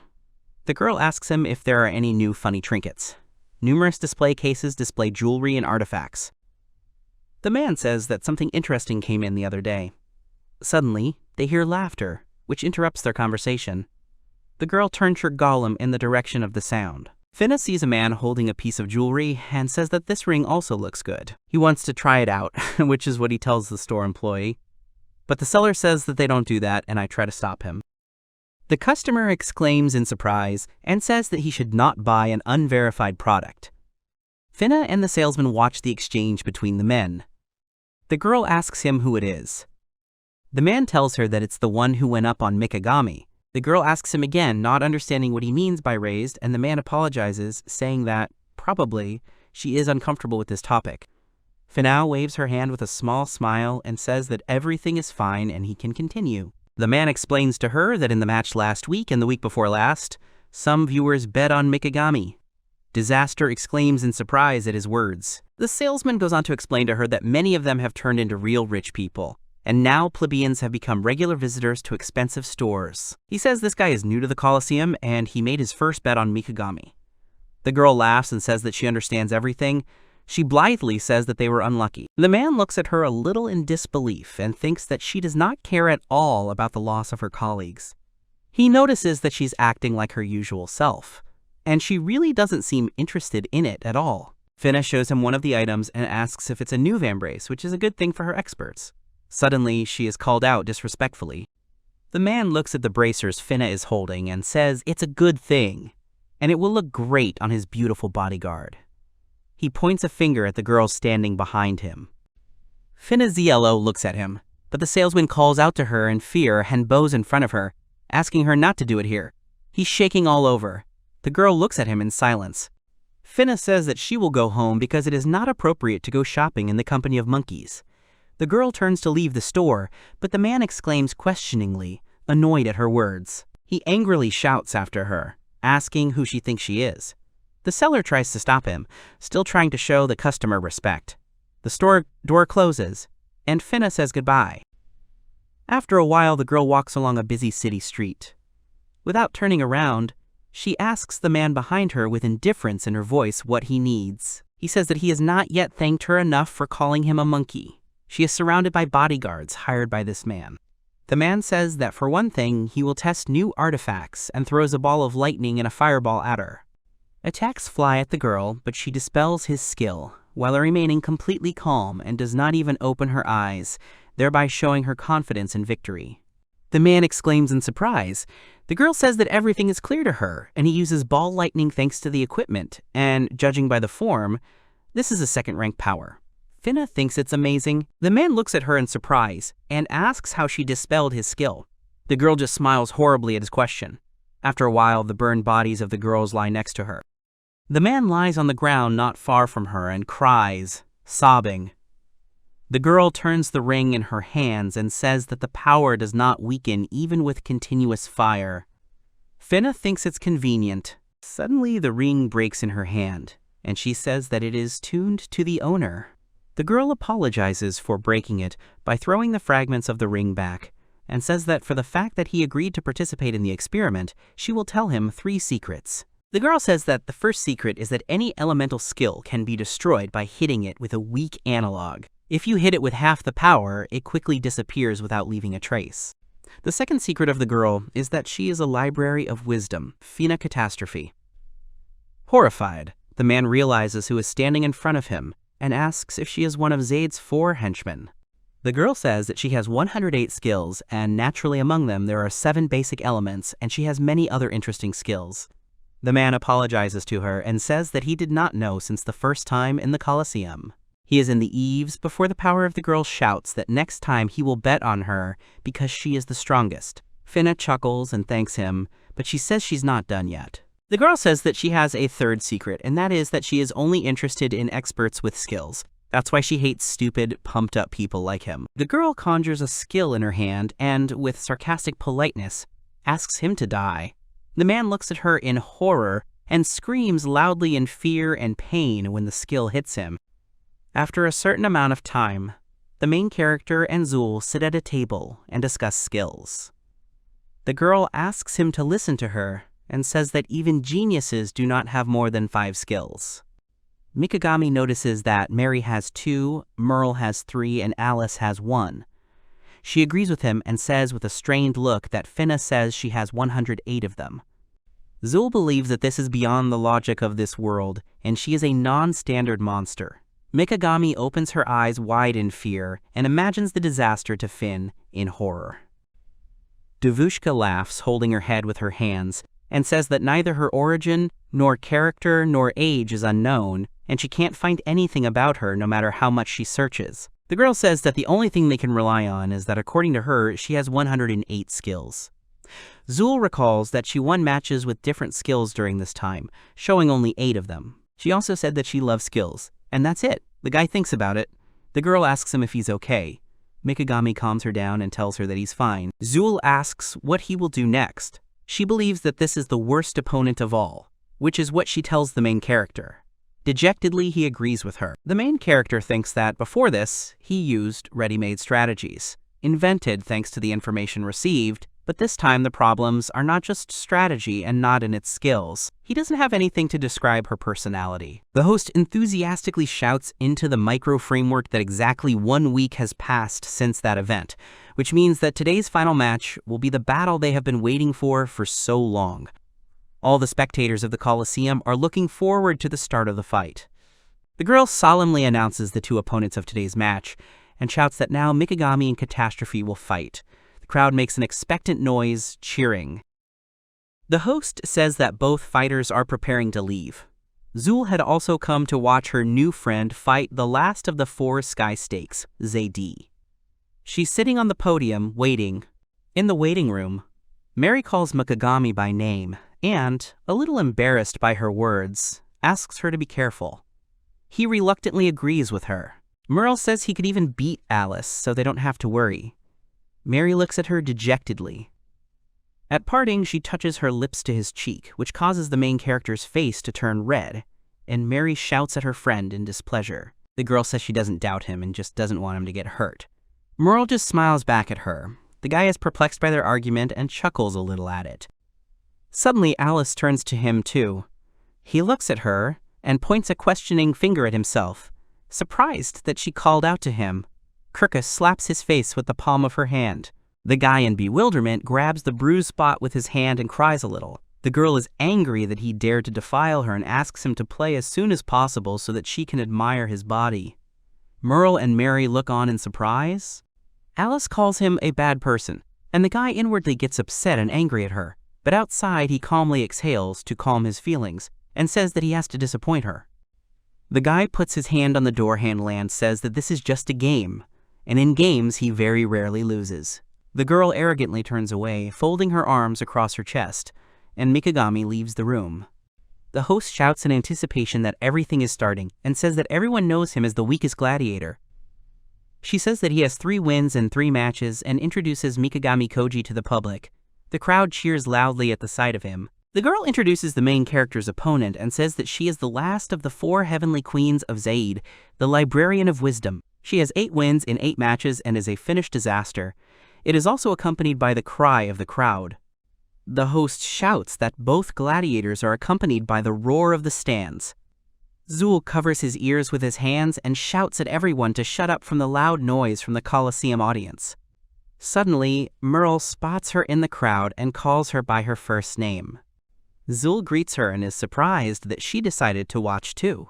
The girl grabs the man sitting next to Zul by the front of his shirt and gives the girl a cheeky smile. Everyone looks at her uncomprehendingly, surprised that Merle has come to the match. Merle calmly throws the viewer up, making room for himself next to a friend. Zul is surprised that Mary didn't go and looks at the girl in disbelief.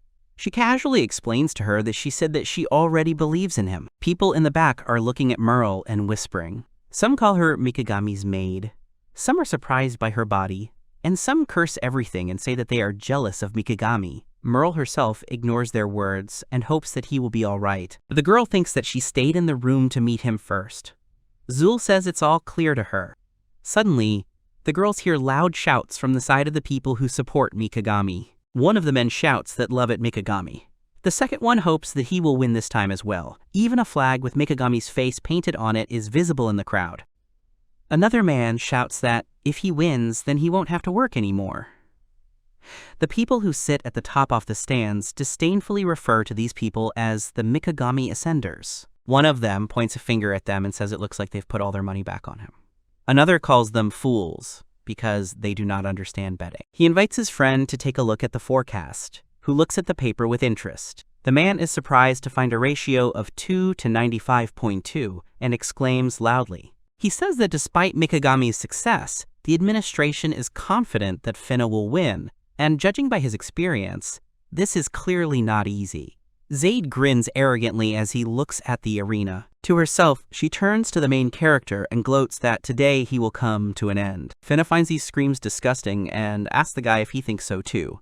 Mikagami looks at her in silence. Finna says that she doesn't like to fight, but she is interested in seeing his fighting style, so she asks him to do one of her requests. She asks him not to die too quickly. People in the stands are surprised to see his reaction. Mikagami agrees with her quite confidently. The host shouts that the guy is as confident as ever. The main character says that in this case, he has one question for her. The girl asks what his question is. Mikagami wonders how it turned out just now. The entire Coliseum falls silent in surprise. The host is surprised that he asked the Library of Wisdom the secret of her skills. Finna herself laughs and says it's a good question, then replies that she just worked hard. Everyone is silent as they are very surprised by her answer. Mikagami looks at her in disbelief. People from the podium are excited by her answer and shout that just by working hard you can't get 100 skills. A man says that Finna is a genius, and you need to understand this. The third one shouts to Mikagami that Hai's being deceived. The guy says that everything is clear to him, and thanks for the answer. Finna smiles and asks him to do her best. The girl asks him not to let her get bored. It forms 2 large spheres in your hands. Finna uses the fireball skill and lightning ball skill to launch an attack on the guy. Balls fly at the main character with great speed. He meets her water balloon skills and balloon skill, attacks, touch, and neutralize. The host exclaims in amazement because of what she saw. Merle and Zul also look at the arena in surprise. The girl says it's a clean first level. She uses the second level and attacks with the earth ball, light ball, and lightning ball skills. Mikagami responds with the skills of Ball Lightning, Ball Darkness, and Ball of Air of the second rank Gay. The host exclaims in surprise, looking at the arena. The girl asks if everyone has time to follow this series of attacks. She shouts that Finna's spontaneous bombardment was repelled by the Mikagami using weaker attributes. Finna looks confident. A girl with a microphone in her hand says, surprised that there are a lot of them, and they are very fast. In her opinion, which she voices, players demonstrate an amazing attack and defense. Finna looks at him in surprise, as she notices something strange and knows that something is wrong here. She begins to reflect on the fact that in all the time she has participated in matches, she has not yet shown a ball of earth and a ball of light. She understands that he needs to be attacked in order for copying the skill to work, and because of the list of more than 100 skills, he does not hesitate to choose the weakest analogs. The girl wonders if something like this is possible, and she answers her answer in the negative and comes to a certain conclusion. Suddenly, she laughs out loud and says, "It's amazing." Disaster asks him when On managed to copy her skills. The main character is horrified to realize that she has understood and is preparing for her attack. The girl shouts that she recently used them in the city. She attacks with renewed vigor. Mikagami heavily blocks her skills again as she attacks him. The girl recalls recent events and shouts that this means that he was there, and she did not even notice. She attacks him again. The main character does not relax his vigilance and blocks her attack again. Disaster shouts that she didn't attack him and wonders how he did it. The girl asks him to tell her. Finna is furious and shouts what will make him answer. The host exclaims in surprise as she looks at the 2 people fighting. A look of fright crosses her face. A girl with a predatory grin on her face uses a mixed lightning fireball skill. The main character looks at her in horror. The host is horrified and asks if she is joking. Finna grins angrily. Merle and Mary had a fight over a Mikagami shower. The main character falls back on the bed with relief, exhaling, and says that he is a little tired. The girls stare at him in disbelief. Merle looks at her friend, and they both know what they're going to do now. They play rock, paper, scissors. Mary throws away the paper, and Merle throws away the rock. The girl exclaims with disbelief that she has lost. Mary leaves, but turns around and says that then she will go to the first one. The girl offers her friend to go together, but she blushes and refuses in a rude way. Merle wonders what she should do, and the idea of practicing her punches comes to mind. A girl without clothes starts practicing combat. The main character, who is lying on the bed, hears an incomprehensible sound. It makes him open his eyes in disbelief. He gets up slowly and wonders what that sound is. Outside of Foe, Merle's foot stops a short distance from his face. The guy freezes in shock. The girl gasps in surprise, looking at him, and the guy looks at her in bewilderment and gets very excited. Merle looks down and notices his condition, blushing a little. She moves closer to the blushing protagonist. The girl blushes a little, and while Mary is in the shower, offers him a new round with a smile on his face. People in the stands cheerfully greet Alice. Alice's fan club is an unofficial organization created by Alice's fans. Their main activity is match support. The girl had an expectation of what would happen after she returned home the day after the match. Alice walks through the crowd with a smile on her face. People smile happily when they look at her. Suddenly, a girl with a cute face says that she did a great job and calls her Mistress Alice. This girl turns out to be a female Tuagara. She is a top attack, and her name is Beijin.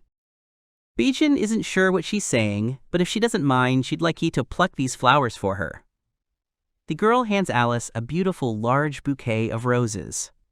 She smiles sweetly and thanks her, saying that she always makes her happy. The people around Alice cheer for her reaction with loud cheers. Suddenly, she is addressed. A man says that during yesterday's fight, she was very nice and cool, and he also wants to give her flowers. This is a male character, he is top attack, and his name is Taboo. Her face is contorted with pure malice, and she asks him to die with no disdain or disdain. The girl says that he is worthless even by the standards of men, and hatefully orders him not to talk to her. Taboo and the girl next to him exclaim in admiration. The girl cries and says that she is very cool. Taboo screams that Alice is the best. Men were allowed to join Alice's fan club so that both parties could appreciate her. The host exclaims in surprise, surprised at the mixed skill. The girl says that this is a combination of two elements into one, and she sees something so rare for the first time. Finna smiles with confidence and gives Mikagami a predatory look. The main character, with fear on his face, thinks that he knew it. 4 days ago, at Zul's hideout, the hideout owner, Merle and Mikagami, are sitting at a table discussing their next move. The girl frowns and asks the main character what he is going to do. Merle sits next to me with a smile on her face. Mikagami says that to find out the secret of Finna's skills, he will have to attack her in the city. He says it enthusiastically and already imagines one of the possible scenes of an attack in his head. Both girls are surprised at his words and look at him in disbelief, she exclaims in surprise. The guy enthusiastically says that he will recognize her skills by activating the copy skill, and they will appear in the window. He remembers the system window. Mikagami believes that fighting her is the fastest and most reliable way. Zul thinks it's a stupid idea, which he tells the guy. The girl thinks for a while, and then says that this will not work out. Merle wonders why. The girl explains that she will immediately understand who attacked her. The guy says that there is a way to hide it, and with a happy smile on his face suggests using the transformation of a man into a woman. He says that if you also put on makeup, she will definitely not recognize him. Zul inhales loudly and covers his face with his hand. Devushka tells him that he doesn't understand that such things are too convenient for committing crimes. She explains to the main character that the state strictly controls everyone who has such a skill, and for using it without permission can face the death penalty. The guy smiles and says that this is probably in demand in the criminal world. Zul freezes in place for a moment, then glares at him, angry at his words. Mikagami frowns and looks at her intently. He makes the assumption that he probably knows someone who will do it for money. The girl exclaims angrily, swearing at Mikagami, but agrees with him, and says that such a person really exists. The guy enthusiastically throws his hands up and offers to take advantage of the situation with the ascended Mikagami and his bodyguards. Merle repeats after him. Zul is very unhappy about this and exclaims in frustration, clutching her head with her hands. After Finna killed them, Zul collected the corpses and revived them. The girl grumbled that they were decently fried. After a while, the guy writes down Finna's skills with concentration. He had memorized them right during the battle. Merle asks him what it is, and is surprised by the skill of cleaning, sewing, and oriental cuisine. The girl, not understanding, wonders why there are so many common skills.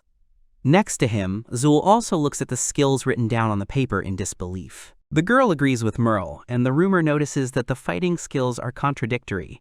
With a puzzled look in her eyes, she says that for the first time she sees possession of the ball, pole, and axe in one branch. Merle notices out loud that there is nothing rare, and the skill classes are also low. The girl says with dissatisfaction in her voice that the most unique skill is an attribute shot. She is surprised that all types are rank 1 and 2. Merle recalls that in previous matches she often used the elements. In the girl's head, memories of previous fights that Finna conducted pop up. The guy frowns and notices out loud that this is a very strange choice. The girl also frowns in displeasure and agrees with him. Zul says that she has already mentioned that a skill requires divine approval to be fully developed. To get the skill, you need to fight in the same way for many years. The second skill is usually related to the combat style. Such an unrelated set of skills looks too absurd. The guy puts his fingers to his chin and wonders what that might mean. The girl asks if he understood something. The main character thinks that he seems to have understood something. Currently, Finna throwing a lightning fireball at Mikagami with a grin on her face, guiding it with her hand. The attack flies at the guy with great speed. The main character is in a panic, and in order to somehow protect himself from her combined skill, he uses a ball of water and wind. Catastrophe looks at Mikagami in surprise.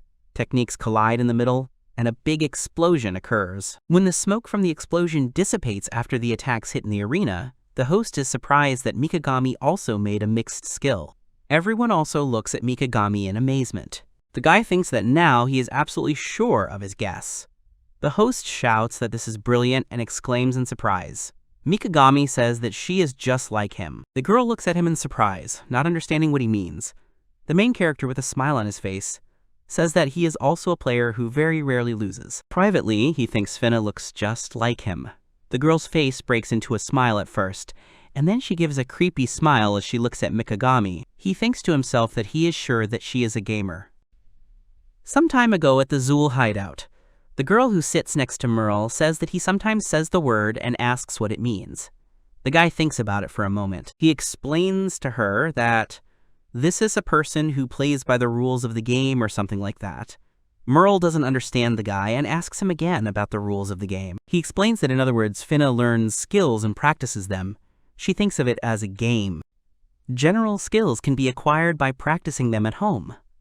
Merle looks at him in surprise, and Zul looks at him in obvious disbelief. The main character believes that the Coliseum is a place where she can put them into practice. Mikagami compares it to an offline competition, and memories from his previous life pop up in his head. Merle and Zul exclaim in surprise, wondering. Finna is currently smiling and laughing horribly. She says it's great and awesome, the girl wants to see more. The main character silently scolds her with a smile on his face. Finna's face is covered in a small amount of color, and she exclaims loudly and happily, saying that this is fun. The guy also responds with a smile and, beating off another attack, thinks that this is a battle between two gamers. The main character believes that it cannot be boring. They continue to fight. Finna attacks him from above, raising her hand up. The guy parries her blow with his own.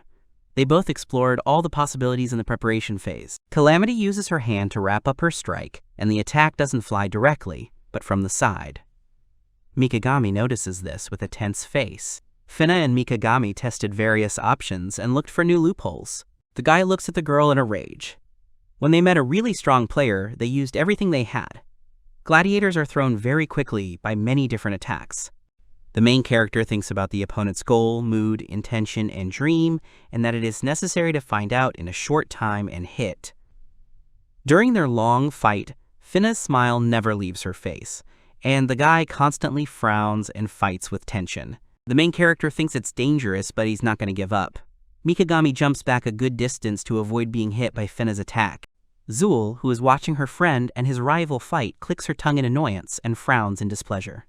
The girl turns to Mikagami and hopes that he understands what he is doing. Zul says worriedly that time is not on his side. Fina is calm and completely unharmed. The girl exhales with relief, without losing concentration. The main character is breathing heavily and holding his side with one hand.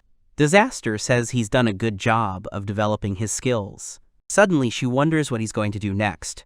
Mikagami frowns at her opponent. The girl says they do the same thing. They have almost the same skill activation rate, and his skills are very similar. Fina praises him and tells him that he can be proud of himself. Mikagami looks at her angrily, his brow furrowed. The girl points her finger at him and says that unfortunately his weak attribute is only suitable for protection. Disaster twirls his index finger in a circle and says useless in attack, and he has to go through a huge number of combinations, including mixed skills, before counterattacking. One of the 4 heavenly queens, Zaid, says that his brain and nerves are probably already on edge, and with a smile on his face, they ask him what he will do. The guy squeezes the sleeve of his left hand angrily. The main character forces a tight smile and says he doesn't know. Mikagami asks her the same thing. Disaster laughs and says that she has something to show, but time is running out. The guy looks at her in surprise. Fina, with a confident smile on her face, points out the main character and says that her patroness wants to finish him off as soon as possible. It uses a smokescreen. The guy is surprised by this and covers his face with his hands. The host looks in surprise at the smoke-filled dome of the arena and says that because of the smokescreen skill, now even M can't see anything. The audience shouts angrily at the girl because of her skill. The man loudly asks her what she is doing and says that he wants to see him die. They say angrily that they think she ruined the whole show. The main character thinks hard and wonders why exactly now she used the smokescreen. He wants to try to dispel it with the whirlwind skill, but suddenly notices something. Mikagami doesn't understand what's going on. The main character spreads his eyes wide in surprise and frowns. He looks down at his hands with horror in his eyes and realizes that his skills are blocked for some reason. He knows it's bad. The main character cannot recover due to the loss of skills. At this time, his rivalis rushing towards him at a tremendous speed with a smile on her face. Fina playfully taps the neck of Mikagami, who is frozen with fear. The girl hits him hard from behind with her right fist. The main character screams in surprise at the impact and pain, and then falls to the floor of the arena. She puts her foot on his arm with a cruel grin and gloats, and presses her heel down. Fina laughs and sarcastically says that this is very annoying. Mikagami screams loudly in pain, squeezing her eyes shut. Disaster says that his skill copying doesn't work on her anymore. Mikagami turns his head in her direction and looks at the girl with fear. The Sky Queen shows him a watch with a cross on it, and tells him that this device suppresses skills. The main character exclaims in surprise and in disbelief, says that this cannot be. The guy is amazed that she brought a forbidden item. The girl laughs and opens the lid of the watch, revealing the dial. She says with a predatory grin that it's from the head of operations at Desmos. Disaster explains that she has come forecast to definitely win this match. She asks for his forgiveness with a cruel smile on her face and says that she is not going to play with him. The guy looks at her and curses under his breath. Mikagami repeats her words about the operations department. His hand is shaking with tension and anger. He understands that a fight in which he does not need to win is obviously a losing one. Disaster smiles broadly and says it's just a massacre. She asks him if he has chosen what skill he wants to die from. Privately, the guy thinks with frustration that he knows what to do, but the problems are in his mood. Fina says that it is desirable that he would choose something more painful so that Zaid is happy. The priestess, on the other hand, watches her Gladiator and Mikagami fight with an arrogant grin on her face. The girl laughs and says that there is nothing new, and she will have to laugh at another stupid person again. The main character thinks that she seems to have fun there. The girl laughs at him and says with a big smile that she loves it. Mikagami asks a question to himself, and asks himself why he is lying here. The main character angrily reminds himself that he was going to defeat this girl. His face contorts into an angry grimace as anger surges through him. He glares at his opponent, who is standing not far away from him. Suddenly, the watch in the girl's hands is cut in half with a characteristic crunch. She looks at it in amazement and exclaims in surprise, not understanding how it came out. The guy struggles to get up from the floor. Finna watches in shock and lets out a loud cry. He uses the first rank buff skill and swings his arm, and then with all the strength and fury that has accumulated in him, hits her in the face, using the brazen face punch skill. The girl grunts in pain, but stays on her feet. She hides her eyes in surprise as she looks at him and wonders how he did it. The guy looks at her with a look full of determination and anger. The host exclaims loudly and says that the fog has finally cleared. She wonders what's going on and says that there's blood on Finna's face and Mikagami is standing there like he just hit her. The main character is still clenching his fist, and from the wound formed in the place of the little finger, blood is flowing. She thinks about the blood spurting from the little finger of his right hand, and realizes that her artifact split in two after the popping sound, and seemed to be at Mikagami's feet. Disaster understands that, by all indications, this is Alice's spatial exchange skill. The girl remembers a friend who was previously defeated by Mikagami, and wonders why this is possible because the barrier does not allow you to copy the skills of the audience. She also doesn't understand why he only attacked the device, and wonders if it would have been easier for me to finish her off with one hit. The main character says that he will not kill her with a space exchange. Mikagami, with pure rage in his eyes, says that he was degraded due to copying the skill. He points his index finger at her and tells her in a chilling voice that he will kill her with his own skills. The girl calls him stupid with a smile in her face. Disaster still smirks self-consciously and asks him if he thinks he can beat her in skill. Mikagami says he can't lose. His skill won't allow him to do that. He stands in a crouch and holds out one arm, waving at her. He asks her if she is really afraid to meet face to face. The girl looks at him, startled. The guy says he thought she had enough skills. The girl is silently angry and then suddenly laughs very loudly. She calls him a clown. The boy stares at her, silent and focused. Finna suddenly breaks into a crazy smile and agrees with him. The girl offers him a try and shouts that he can't beat the genius in his skill. The host, as well as the audience, are very surprised. The main character calmly says that if the genius will rush around and waste his time, then it is quite possible. He frowns but manages a smile. Catastrophe shouts at him to stop talking this nonsense with all her might, and attacks him with a sharp and fast movement. The parry also creates a skill, and deflects its attack with a wave of its hand. Their spheres touch each other again. The girl smiles. There's a loud explosion, and she shouts that all he can do is talk. The guy stretches out his hand and tries to concentrate with a frown on his face. His nose is bleeding. Finna screams with all her might that one hit and he's finished. The main character thinks to himself that he cannot move a millimeter. His nose continues to bleed. The girl opens her eyes in surprise and doesn't understand what he's going to do. Mikagami uses a mixed skill of 3 types. The main character stretches his hand up, grabbing it with the other hand. His hands are shaking from the strain. It forms a large sphere in front of it, which flashes. The main character launches the sphere formed by him with all his strength, and attacks the girl with a sphere of fire, thunder, and light.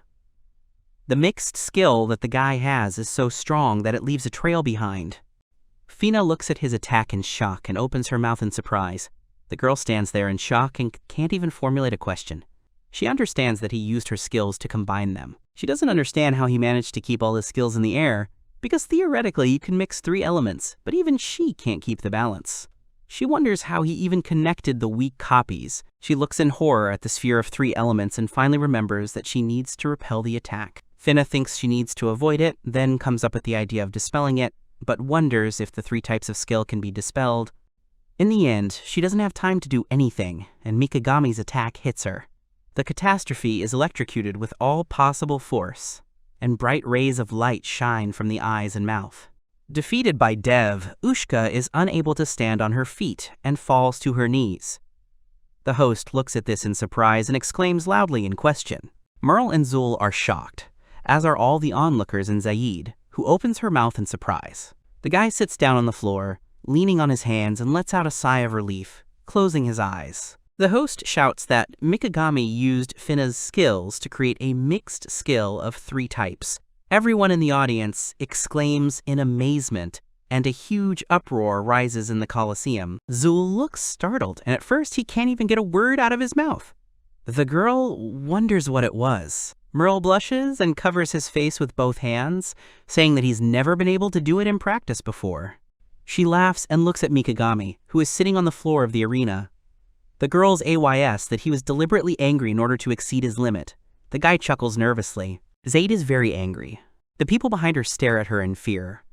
The priestess wonders to herself how this could have happened and why Finna is lying down. She looks at her gladiator, who is lying face down on the arena floor. She puts her hands to her head and screams loudly in rage, wondering why this happened. A mysterious figure that looks like a female silhouette is silently watching Arena from the upper stands. The stranger smiles a creepy smile and calls Mikagami Koji a funny guy. The main character himself wipes the blood under his nose with a sleeve and laughs, exclaiming happily. Zaid is very angry walking down the hall.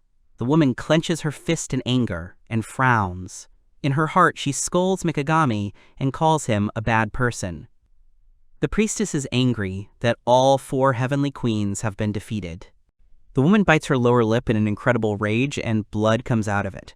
She thinks that Nick will never forgive the main character. The woman shouts with hatred that she has agreed with the administration to allow her to carry prohibited equipment. She is indignant and wonders how it was possible to lose with all this. She slams her fist against the wall, examining a large dent, and says that everything is obvious and this guy cheated. Her face is twisted with rage towards Mikagami. Zaid wants to expose the deception before he gets back to his room. The woman promises to finish him right on the spot of the crime. She turns the corner of the hallway and looks ahead with surprise in her eyes. A woman sees a large cube in front of her and wonders what it is. She doesn't understand where this huge piece of land comes from. Zaid reaches for it. Suddenly he disappears, and the women look in surprise at the girl who has appeared instead of him. The priestess looks at Alice in surprise. She turns to her in bewilderment and asks what she is doing here. The girl says it's a place for servants. Suddenly Zaid comes up with an idea and is furious to realize that Alice has placed herself under the arena.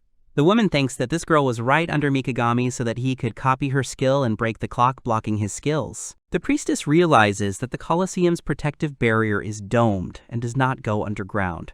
She is startled and asks her why she is helping him, because Alice hates men.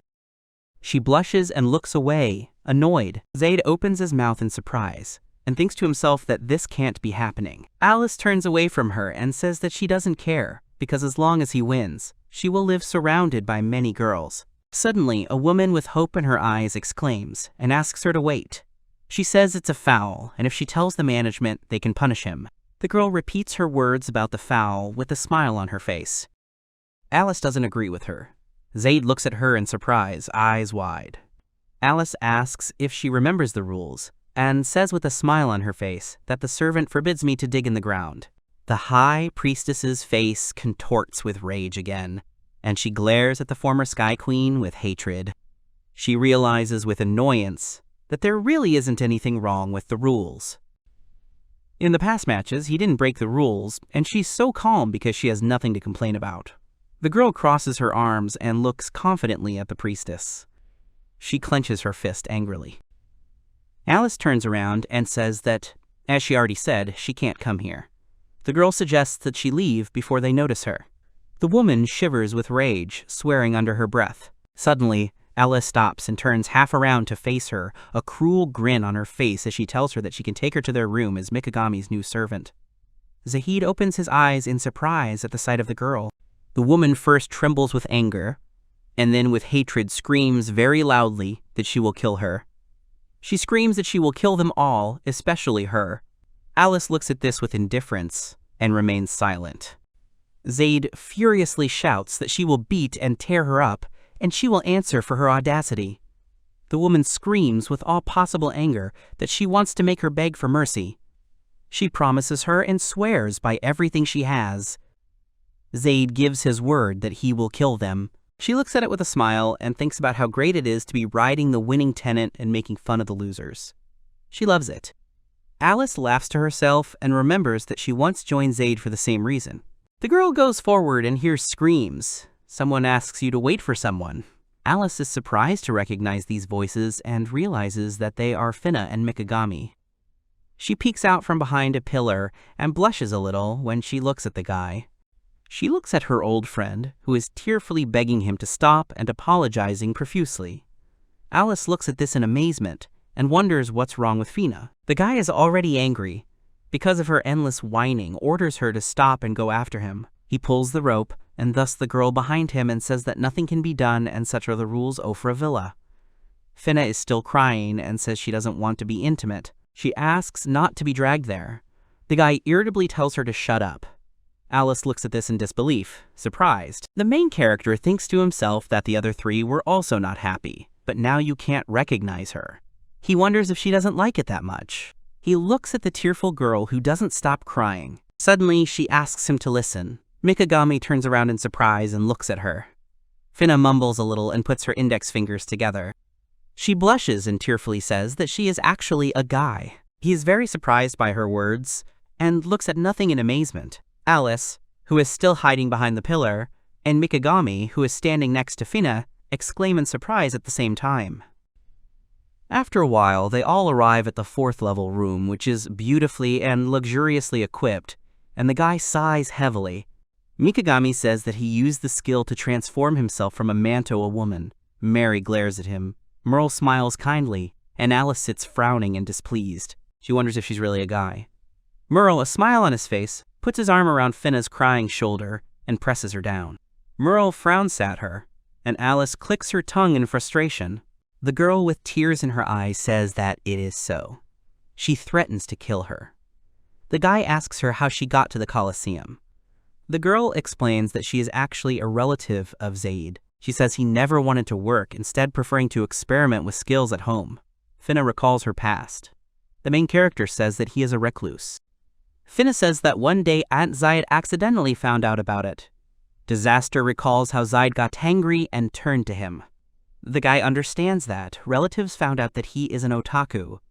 A flashback pops up in Finna's mind, where Zaid says with a smile on his face that he won't tell his parents anything, but he will do something in return. The main character silently looks at Devushka, thoughtfully putting a finger to his chin. He says it turns out she turned her into a woman and forced her to fight in the Coliseum. Finna is still crying and agrees with his words, saying that with all these skills, she is considered a genius. A girl with servants in her eyes says that her aunt made her an overbearing character so that everyone would be afraid. Merle puts her hand on her shoulder and suddenly leans against her, saying that everything is clear. Mary says they've got it sorted out. All of a sudden, she's pinching Finna's other side too, and with anger in her voice, she asks him how dare he. Alice finishes the sentence for her, furiously saying that he dared, as a man, to pretend to be one of them. The girl is afraid and apologizes. The main character is perplexed and thinks that he is a domineering personage and a nerd in skills. The guy never thought that it could be combined in one person, although looking at him, he understands that his main personality is otaku. The girls surrounded him from all sides. Merle is surprised to say that Zaid will kill him. IFHE finds out that he told Mikagami everything. Finna agrees with her and says with fear in her voice that she was told to keep quiet. He asks them not to say that he told them everything. Merle smiles at her. Suddenly, Mary turns to Mikagami. He looks at her in surprise. Alice hits a crying Finna. Mary says with a smile on her face that they can use this to crush Zaid. The move from male to female skill is forbidden to be used outside the Coliseum, and if it turns out that Archbishop Hare did something similar, it will be ploho. The guy says it's useful information, but he'll save it for later. She looks at Mikagami with interest and asks why, not understanding his decision. Mikagami looks ahead intently and frowns. He explains to her that in the current situation, Zaid can still get out of it. He clenches his fist and says that he will protect this trump card. The main character, with a cruel grin on her face and rage in her eyes, says that she will use it at the right moment, when she will lose money and power. Merle blushes and grins when she looks at him. She thinks that Mikagami is a very bad boy, and Mary thinks that he is cute even with a mean face. Both former Sky Queens look at him with loving eyes. Finna apologizes and asks with fear in her voice, IF, they will be close because he told them everything. The guy says she knows the answer. The girl exclaims in surprise and asks if it wasn't enough. She says with horror in her eyes that she can give you some tips on acquiring skills. Merle grabs her by the shoulders. The girl is holding it with a smile on her face, and Mary is looking at her with a cold look and holding the bottle in her hands. Finna looks at them in surprise. Mary opens the bottle and pours the contents into the girl's mouth. She swallows the jawbone with tears in her eyes and is surprised by her reaction to it. She blushes deeply and lies down on the bed, saying that this is not necessary. Merle, with a smirk on his face, asks her not to be afraid and says that they are comrades. Finna is breathing heavily. Mary says with a disgruntled face that she is one of the 4 heavenly queens. Alice says that they all had intimacy except for her. The girl asks her if she understands what this means. Finna is crying. The guy wraps up his sleeves and tells her that she will tell her advice later because his elixir has already begun to take effect. He says that these are the rules and they will have to accept it, the girl exclaims loudly.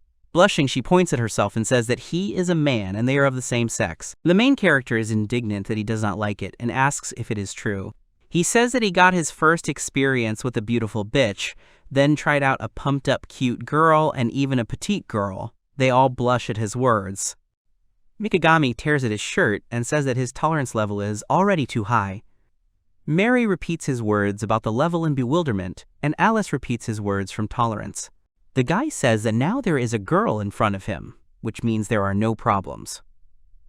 Finna blushes with embarrassment and covers her face with her hands, exclaiming. Alice says that as long as she's a girl, she doesn't mind. Merle calls her a coward and says she cheated on them. Mary thinks they should teach her a lesson, and she licks her finger with her tongue. Finna screams in horror, not agreeing with them. The girl blushes when they are engaged in intimacy. She exclaims to herself, and then wonders what it is. Disaster opens her mouth in delight and rolls her eyes.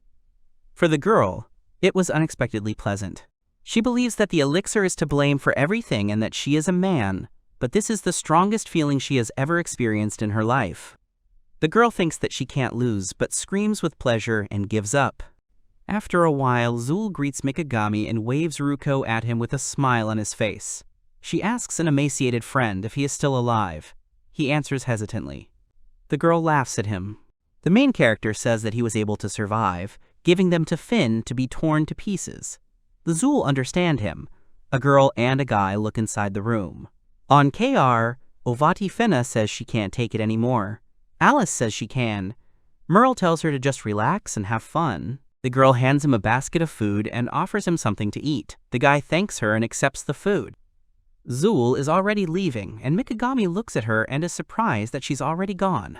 The girl looks at him with a smile on her face and points inside the room to the door, saying that the 4th rank room has a reception room and they will talk there again today. She says that they still have nowhere to hurry, and the guy looks at her with surprise in his eyes. She turns to him and tells him that the Coliseum management congratulates him on his 4 consecutive wins and that he won't be playing a match this week. Merle, Mary, and Alice say they understand what this means. The first 2 attack the guy, and Alice just stands there, blushing with embarrassment. Merle shouts that he is Mikagami at their disposal, and Mary says that it's her turn. Zul looks at this in disbelief and says, "You're not finished yet," the guy exclaims. The girl in the doorway says that her informant received news about the meeting of the head of the Coliseum Desmos and Zaid. The guy looks at her in surprise and frowns. She says with a grin on her face that the fun begins as expected and the top of the Coliseum is in motion. He frowns at her, knowing what that means. The guy says that he already found out about it during the match, as Finna told him. Zul exclaims in shock and says she didn't hear it. In the other room, Finna thinks about how it's finally over and he thought he was going to die. 3 weeks ago, after the match with Mary, Zul and Mikagami are sitting across the room from each other. The guy looks at her intently and asks the girl who his owner is, while pointing at himself with his finger. The girl says that the commentator said that it was sold to the Coliseum. She grins and agrees with him, saying that he's got it right and that free slaves like him have the same rights. Current time. Top floor. Mikagami and a girl are walking down the hall. He thinks that Zaid is one of the biggest sponsors of the Coliseum. But she only has influence, and does not manage it, unlike the current head of the Coliseum. They arrive at the door, and the girl orders him in. She is presented as the strongest gladiator in the world. A girl with her eyes closed opens the door for him. The woman in front of him exclaims and says with a smirk on her face that she is happy to see the weakest gladiator, Mikagami Koji. The main character looks at the woman in surprise. She tells me that she is the manager of the Coliseum, and that her name is Desmos Salamandus, a female of their giant race. She looks at him with confidence and shakes the startled guy's hand with a smile, saying that it's nice to meet her. The main character examines her form and is secretly amazed by it. She sits down on a chair and invites him to sit down. He thanks her. The same girl who brought Mikagami here brings him a drink and tells him to help himself. He stares at the mug of liquid in disbelief and thinks about how it's been a week since Hemet Finna. He was interested in how the management would react to a, quote, legitimate foul. However, the guy did not expect that the hostess would call him to her office. Mikagami wonders what she's up to. Desmos says that the fights with the 4 heavenly queens went very well, especially the fight against Fina. The woman says that when the smoke cleared, his little finger was missing. Desmos smiles and asks him what happened while the smoke was still there. Mikagami looks at her intently and is surprised that she asks him what the smoke was for. He wonders if she has decided to pretend that she doesn't know anything and assumes that the management is ready to turn a blind eye to his methods, but he looks at her and realizes that she is testing him. Zemshina terribly grins. The main character ponders the situation intently, frowning, and finally realizes that depending on the answer, she will decide whether to use him as a servant or introduce him to the operational department. He was good enough to win an obviously losing match. It is too wasteful to kill a popular player, and it is more useful to attract them to your ranks. He knows that all this will be forgotten when he becomes a gladiator of Desmos. Mikagami realizes that he will be like one of the 4 heaven-like kings of Zaid, and even suggests that he may be able to negotiate complete freedom, but immediately pulls himself back. He exhales hard and thinks about how this pisses him off. His face is contorted with anger as he doesn't want to be interrupted in his game. OHN bites her lower lip and realizes that she's totally against it. Mikagami thinks about how he needs to calm down, and if he goes against her right now, it won't do any good. A woman with a smile on her face asks him if something is wrong. The main character, with rage in his eyes, shouts that she should not build a stupid one for herself. Desmos is silent at first, still smiling, and then says that he is much more stupid than she thought. The woman asks if he knows who his boss is. The guy throws Ruki to the sides and makes an assumption that she is. He frowns and asks her what's next. The woman orders him to bow his head. He looks at her in surprise. She orders him to crawl here and beg for mercy. The woman calls him a pathetic servant. Mikagami opens his eyes in surprise and is startled by her voice. Desmos says she will let him live if he becomes her plaything for intimacy. The main character is very angry and thinks that if she challenges him, he will kill her. His entire body is pierced by a murderous intent. He squeezes his eyes shut, then spits and refuses with a smile on his face. The woman with the snarl pulls out her sword with a sharp movement and points it at the surprised guy. She asks him if this is his decision. Mikagami is silent at first, but Potom says that he is a gladiator, not a servant. The guy frowns and says with determination in his eyes that he belongs in the arena. The woman frowns in surprise. The main character is still tense, but he understands that he understood everything correctly. They won't kill him, but as soon as he stops being a gladiator, they'll get rid of him right away. He and Zul had a conversation some time ago. The guy asks the girl if you need to stop being a gladiator permission Desmos. Tam responds positively and says that in most cases he will not get permission, but if he defeats the 4 heavenly queens, he will immediately become a star player. The girl says that the above guide will not miss a valuable player. Mikagami smiles and says it's good. Zul exclaims in surprise. He says he's not going to leave the Coliseum. She's surprised that he doesn't want to get out of here. The guy says that not through the underworld, because if he loses his gladiator status, he will immediately become a legitimate target of Zaid. Zul looks at him, startled. The girl puts her fingers under her chin and says that it makes sense, and that after defeating Mary, she can only watch. Mikagami says it's because he's a Coliseum player. He thinks it's a great place to fight back, because it's full of opponents with the most powerful skills. Mikagami doesn't think he can handle a crowd of thugs on the street. She tells him then don't get up in such a proud pose. The main character, with a smile on his face, notices that there is at least some protection here. The Zool asks him what to do when he leaves the Coliseum. She knew Desmos was here. He understands her perfectly and says she's right. The main character looks at her resolutely and says with confidence in his eyes that this is why he has an ultimate goal. In the present tense, goverits that one day he will make her his servant with me in front of him. The woman looks at him in surprise, then laughs out loud. Mikagami doesn't understand this and looks at her in disbelief. The woman sits down in her chair and says with a smile on her face that she doesn't know where she is from, but she likes his confidence. He exclaims in surprise and realizes that he said it out loud. Mikagami makes a mental assumption that fear has driven him crazy. Desmos grabs his chin and tells him that he will never release him from his service. Shen China looks down at the frightened guy and says that he will fight to the death. She turns away from him and says that the next matches will be different. Desmos orders him to make sure that his servants don't drag him down. The guy looks at him in surprise. The woman says that they expect a good show from him. She says he can go now. The same girl who brought him here comes up to him and says that she will see him off. Suddenly, the main character calls out to the head of the Coliseum, and she draws attention to him. Mikagami puts his hand forward and points at her with his index finger, saying that he hopes that he can enjoy the next fight, and calls the woman his beloved boss. The doors of the room close as the girl and the guy leave, and the woman sits in a chair and chuckles a little, saying that his mouth is more suitable for a buffoon than war. Desmos smiles horribly and licks his lips with his tongue, thinking that if he loses, she will eat him whole. In the meantime, she wants him to keep entertaining them. After a while, the host of the Colosseum shouts that the stands are delighted and asks the audience if they can hear it. She shouts that it's been a whole month since that fight, and he's finally back. She introduces the audience to the weakest gladiator, Mikagami Koji, and says that today, however, he is not alone. This is a team match. In a duel where personal servants are used, Mikagami chose Mary Landroth. The men in the stands laugh. A man asks him what he's wearing. Another person sitting next to her compares her to a bride, and a third man shouts that she is his servant and calls him a bad guy. Mikagami looks at this in disbelief and says that he has nothing to do with it. Mary had chosen the outfit herself. The girl herself clucks with discontent and calls them stupid. She blushes, and to hide it a little, she puts her hand to her face. The girl wonders if it looks like a wedding dress. The host notices that she looks happy.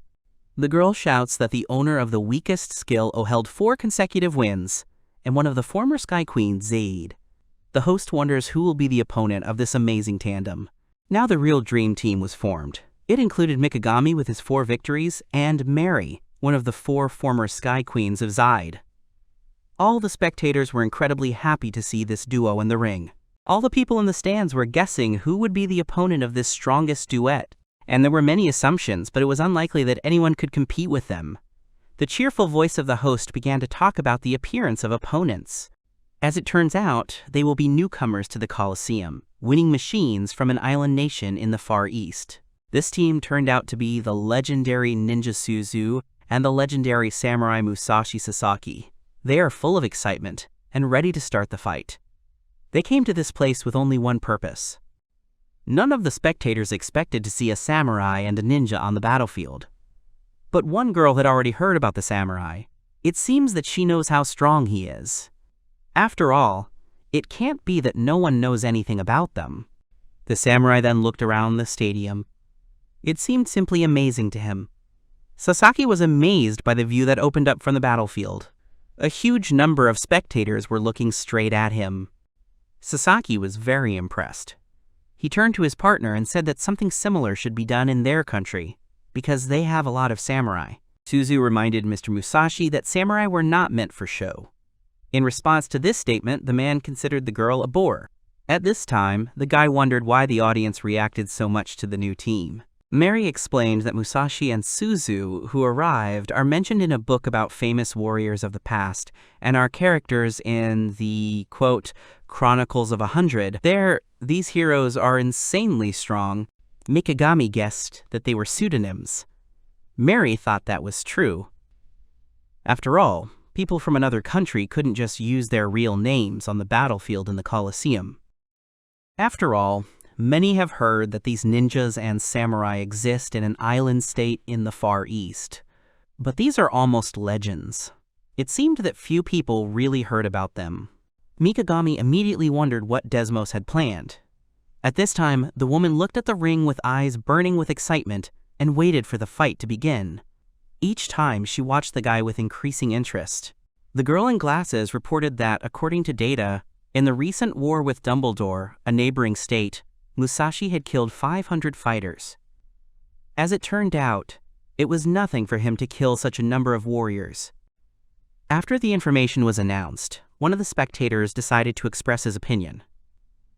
He was unhappy with the fact that unknown fighters entered the match with Mikagami himself. The man considered it a mockery. The man had already broken into a scream. He hit his hand against the pole and shouted again that this was a fight with Mikagami. He had been waiting for this fight for so long that he had paid 20 times more for the ticket. Other spectators also thought that they would get an interesting opponent to bet on. Some also noticed that the new opponents were just ordinary newcomers, maybe even fake samurai and ninja. Few believed in their strength, since they see such individuals for the first time and are not sure of their strength. The whole argument ended with one of the spectators shouting at the top of his voice that this was some kind of stupid joke. Many spectators were of the same opinion as this man, because no one knew anything about the new fighters. After this shout, silence fell on the stadium. After a few seconds, all the spectators unanimously agreed with these statements. Drink cups, magazines, and other trash immediately flew from the stands. Everyone was unhappy that the hosts seemed to have simply deceived the viewers. They wanted to see a battle with real legends. The girl desperately tried to cover her head with her hands and said that she had nothing to do with it. The presenter got it in full, although it was not her fault. Suzu noted that at this rate, the spectators could disrupt the match. Mikagami saw Musashi watching him without moving. The man stared at the boy and smirked. Musashi takes a few steps forward and says that he is going to play a little. The girl had no objections. The man had been waiting for this moment for a long time. It had finally arrived, and now they could achieve their goal. The spectators noticed that the new opponent was addressing them. Musashi smiled and asked the spectators if they doubted that he was a real samurai. The man admits that it is quite difficult to prove this in a foreign country. After all, he doesn't know anyone here. But this won't be a hindrance for him. The man is going to show all his power in the upcoming fight and convince all the spectators. At the last words, the man bent down and lunged forward. He jumped on the guy with great speed and force and crossed his blade with him. Musashi's attack was so unexpected that the audience appreciated it. Mikagami certainly didn't expect such a sudden attack, but he still managed to remain unharmed. As it turned out, this was thanks to Mary, who managed to put her sword out before the enemy's attack. The samurai was amazed by the girl's skills. The audience was also pleased and praised Mary for being able to stop this, albeit not such a serious blow. The girl's reaction is at a level that allows blocking such an attack. Musashi guessed that the girl had combat experience. A good support does not lose vigilance. This will certainly help her in battle, but it is not known how effective it will be in a duel against a ninja and a samurai. The man chuckled and said that her master is no good, because he looks straight into the face but does not see any movements. He sees the guy as very pathetic and slow. From the outside, it may seem that his servant is much stronger than the master. The samurai thought Mikagami was a foolish master.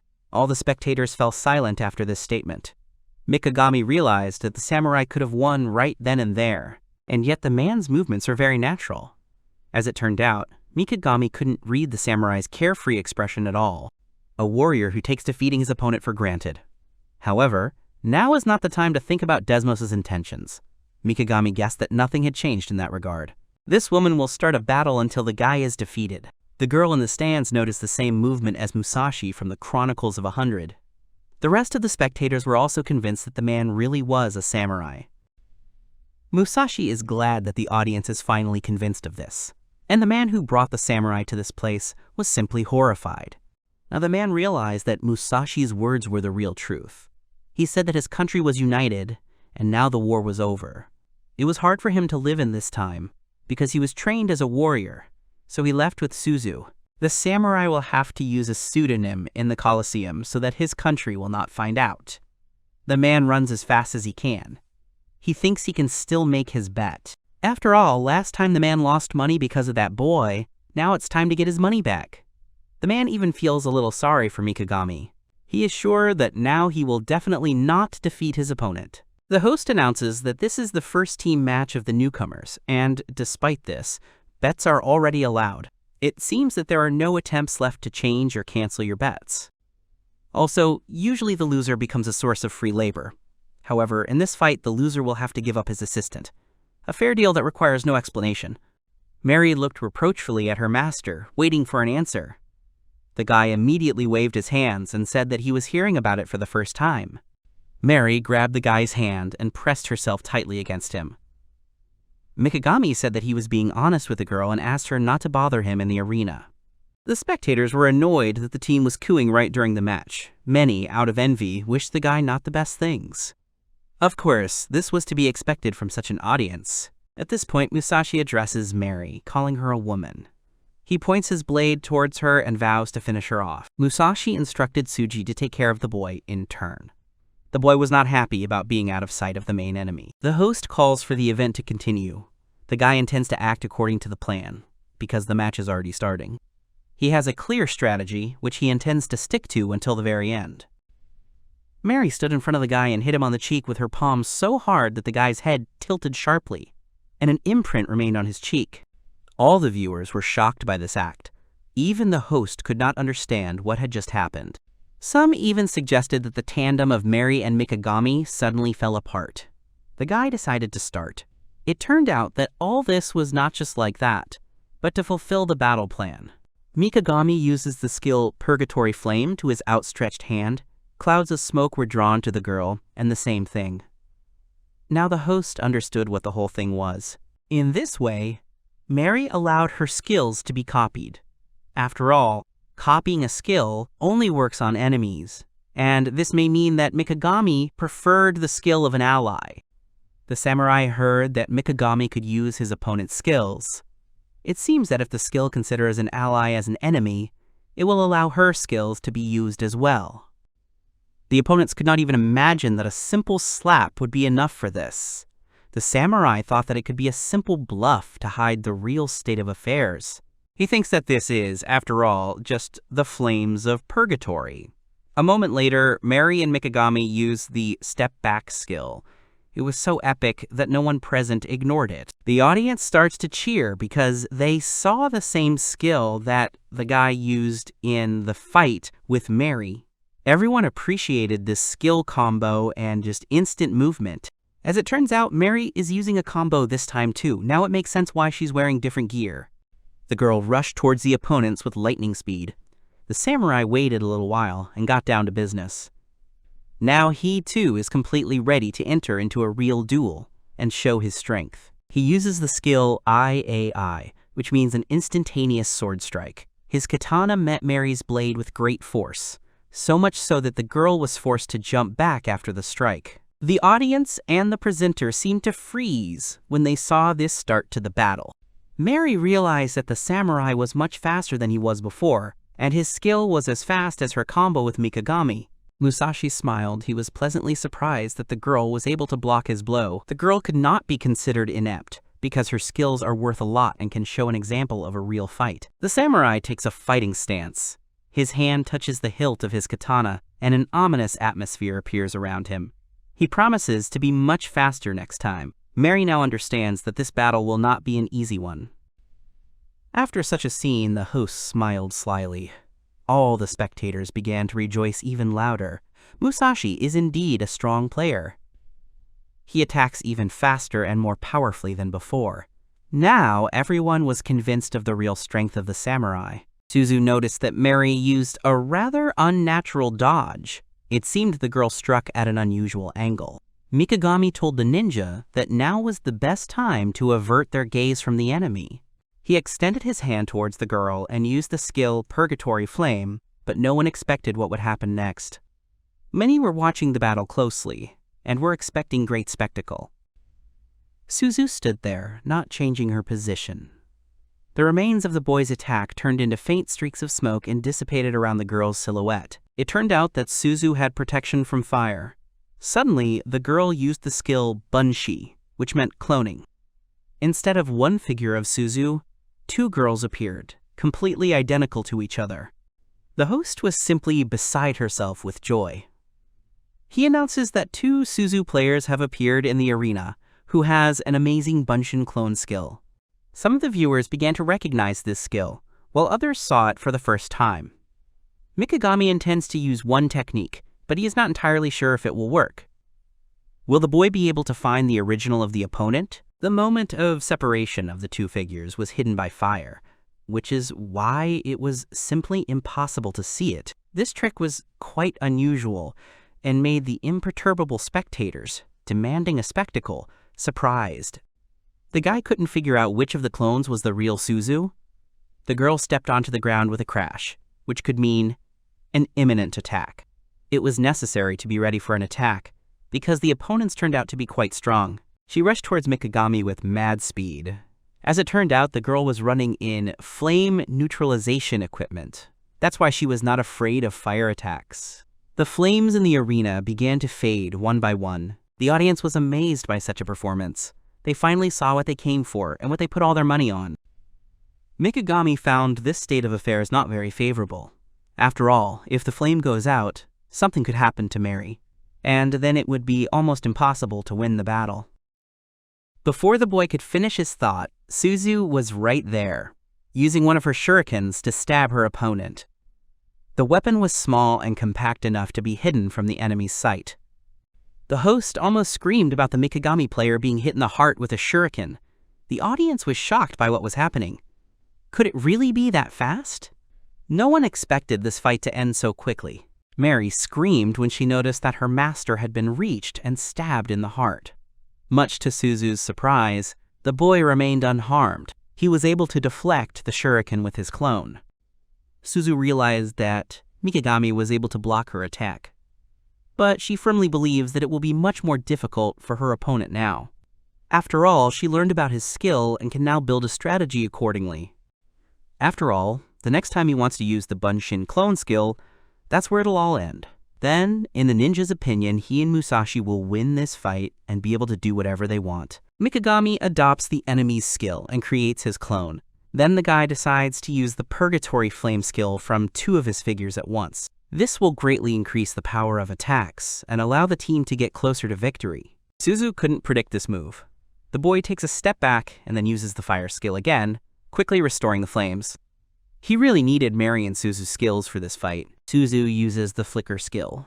She moves at high speed, leaving behind clouds of dust. No talking, just eye contact, but Mikagami still acts in sync with the clone. However, there is no time to think about it now. Moving at high speed, the guy tries to hide his main body. In this way, he can still confuse the enemy. Suzu is sure that she sees everything anyway. She notices the guy's real body in an instant, and a weapon slips out of her uniform. She wants to finish the guy off, once and for all. The guy uses flicker, and at that very moment a clone appears in front of him, protecting him with his figure. The skill copied from the ninja has been helping him a lot for the umpteenth time.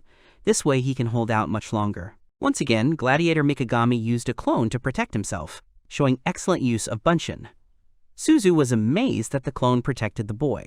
She wondered how the enemy had mastered this skill so well. A clone like this is practically an alter ego. The ninja rushed towards the enemy again. Usually when appearing for the first time, the clone is reluctant to admit that it is just a copy. Same body and memories, just like in ghost stories. At first, you have to talk to your clone to make him admit his secondary nature. And only after that, he reluctantly starts to move. It is very difficult for a newbie to cope with this. It is impossible to force a freshly baked clone to protect the real body. His fear of the end is no less than that of the original.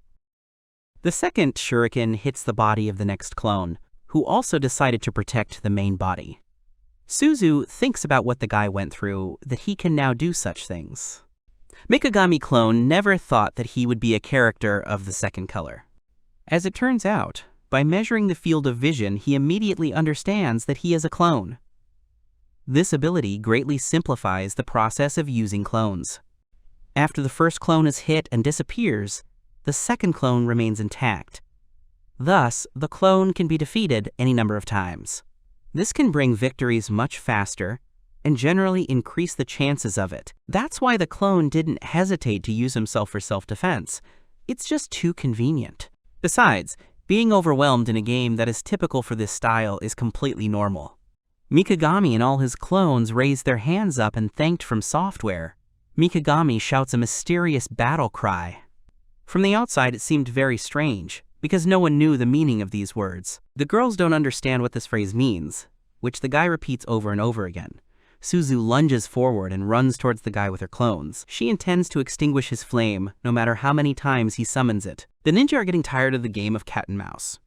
She decides to put an end to this game. The girl crosses her blades, and all the Mikagami clones stare, waiting for the blow. Suzu uses the flicker peak and prepares for the final attack. All of Mikagami's clones notice the girl's simply stunning speed. She was near 2 enemy figures in an instant. The girl swings her blade and wants to defeat the enemy. Suddenly, the guy puts his other hand to his chest and calls the flames of purgatory. He uses Mary's skill again to do one trick. Huge plumes of fire exploded near the fighters. No one present could understand what was happening in the ring. The host suggested that Mikagami had hit himself while trying to hit Suzu. The audience was not delighted with such a spectacle. However, the guy and his clones tried to cough up from such a big explosion. The girl's clone began to gradually dissolve. Thus, the Purgatory Flame skill was cancelled. The audience was so surprised that many of them covered their mouths with their hands. Mikagami knew it. The figure that was about to attack him was a clone. The boy figured out that the clone couldn't copy equipment. Now he knew who was who. Suzu wasn't impressed that the boy only knew that much. She thought he was stupid. Ninja explained that the clone and the original can switch places, for example, during an attack. She asks what the guy is going to do after learning this information. In the end, the girl is still unharmed, and the guy has already injured himself. She notes that if she had hit him instead of the clone, she would have won long ago. Mikagami thought that the girl was stupid. He thinks that he is alive only because the ninja chickened out. The guy smirks and says that the legendary Kunoichi was afraid to approach the enemy. He feels sorry for the poor samurai because he has, in the guy's opinion, such a stupid servant. The host was incredibly happy to hear Mikagami's provocation. She was really looking forward to hearing those very words from him that infuriated his opponents. The spectators in the stands were jubilant because they heard the guy mocking them again. They noticed that he liked to irritate his opponents. But all the spectators really liked it, and on the contrary, it excited the audience. The guy finally got what he wanted. He thinks that now he can use what he planned earlier. Suzu got furious, and now she won't be able to calculate the guy's further actions. However, Mikagami is distracted from his thoughts by Mary's heavy sigh, who was barely standing on one knee in front of the guy, leaning only on her sword stuck in the ground. It turned out that the girl was seriously injured. Mikagami announces to the servants that it is now time for special training. The girls are surprised and ask what the guy means. After all, they are already very strong without training. Mikagami knows that the next match will probably be a team match. That's why he's going to retrain his servants. The girls weren't happy, but they still accepted the guy's decision, because they once lost to him. No one argued. Finna asked if the guy was really going to train them himself. None of them expected what the guy would say next. They thought that any training was completely unnecessary. The girls were unhappy with this and shouted in one voice that the guy would not be able to teach them anything because he was very skinny. The guy was surprised that all 4 servants directed their hatred at him. Mary immediately wanted to teach the master the art of the sword instead, and Merle wanted to teach the boy something. She is the main teacher in their family, and she promises that the boy will become an excellent fighter. Mikagami says that the girls simply misunderstood everything. In fact, the guy did not intend to teach the girls fencing or martial arts. They looked at him in surprise, wanting to hear an answer. Mikagami's eyes lit up. He was going to teach his servants to be gamers. The girls wondered what that meant. They didn't quite understand the meaning of all those words. Mikagami decided to start with Mary. He says that the girl has room to improve further, if we talk about her combination of skills. The guy believes that they need to be improved, and some changes made for greater effectiveness in battle. The boys arrived at the eastern slums, Zul's hideout. This is where they will conduct their training. Mary stood in front of the owner. The other girls stood in the corner of the room. The guy decides to make a little bit of fire. Now he gets a continuous movement with a step back. This was the first version. The first version, although strong, is still far from the limit of the girl's strength. After that, the guy leans on his hand and makes a big jump, rotating his body in the air. All the girls were surprised to see this. After all, they couldn't even imagine that it was possible to do this. The guy called it a version 2 combo. Merle asked what it was and how the guy managed to do such a weird step back. She wanted to know more about this technique. She was very proud and pleased that she could learn something like this. It seems that Mary understood what was going on. The girl assumed that the owner created the flame with his hand. The guy confirmed this. In fact, you can see it much better from the side. He creates a small flame next to his body. Then he steps back and uses the second version of the combo. It looked absolutely amazing and made you believe in the guy's skill. The girls were surprised to see a step back in the flames and the release of flames at the same time. It seems that now the servants understand what is going on. In order to avoid being caught, the guy uses an attack skill and practically flies with his hand. Mikagami doesn't dwell on the rules, as if he always doubts the basics. The girls were once again convinced that their master is quite an unusual guy. After all, he always thinks quite outside the box and applies ideas in battle. Next, you need to turn your body while stepping back and do a combo, changing your position. The guy repeats the same techniques over and over again. The girls watch this carefully and understand how it works. The girls were surprised by this new technique. The guy explained that he uses the first version of the combo as a basis. It looks quite simple thanks to the detailed explanations and clear basics. You can use the second version combo, hiding it with a sword. Such protection will be a surprise for the enemy. With this, Mary will be several times stronger. This will certainly help her in the next fight. The girl regains consciousness during the battle, hearing Mikagami calling her name. She uses Purgatory Flames and step back, deflecting the enemy's attack with version 2. The girl was able to block the blow, but received a wound to the arm. The presenter noticed this and said that everything was not going so smoothly. It seems that everyone is worried, because they cannot assess the situation in the fight. The girl covers the wound with her hand. She was unhappy that she lost consciousness for a moment. The samurai chuckled in displeasure. He noticed that the girl was still holding on. Of course, he didn't expect her to have such stamina. Mikagami noticed that the girl was using the second version one way, which was impossible. The guy was very surprised, but he could not predict how much longer the girl could hold out. The girl in turn noticed that the guy was right. The combo made her much stronger.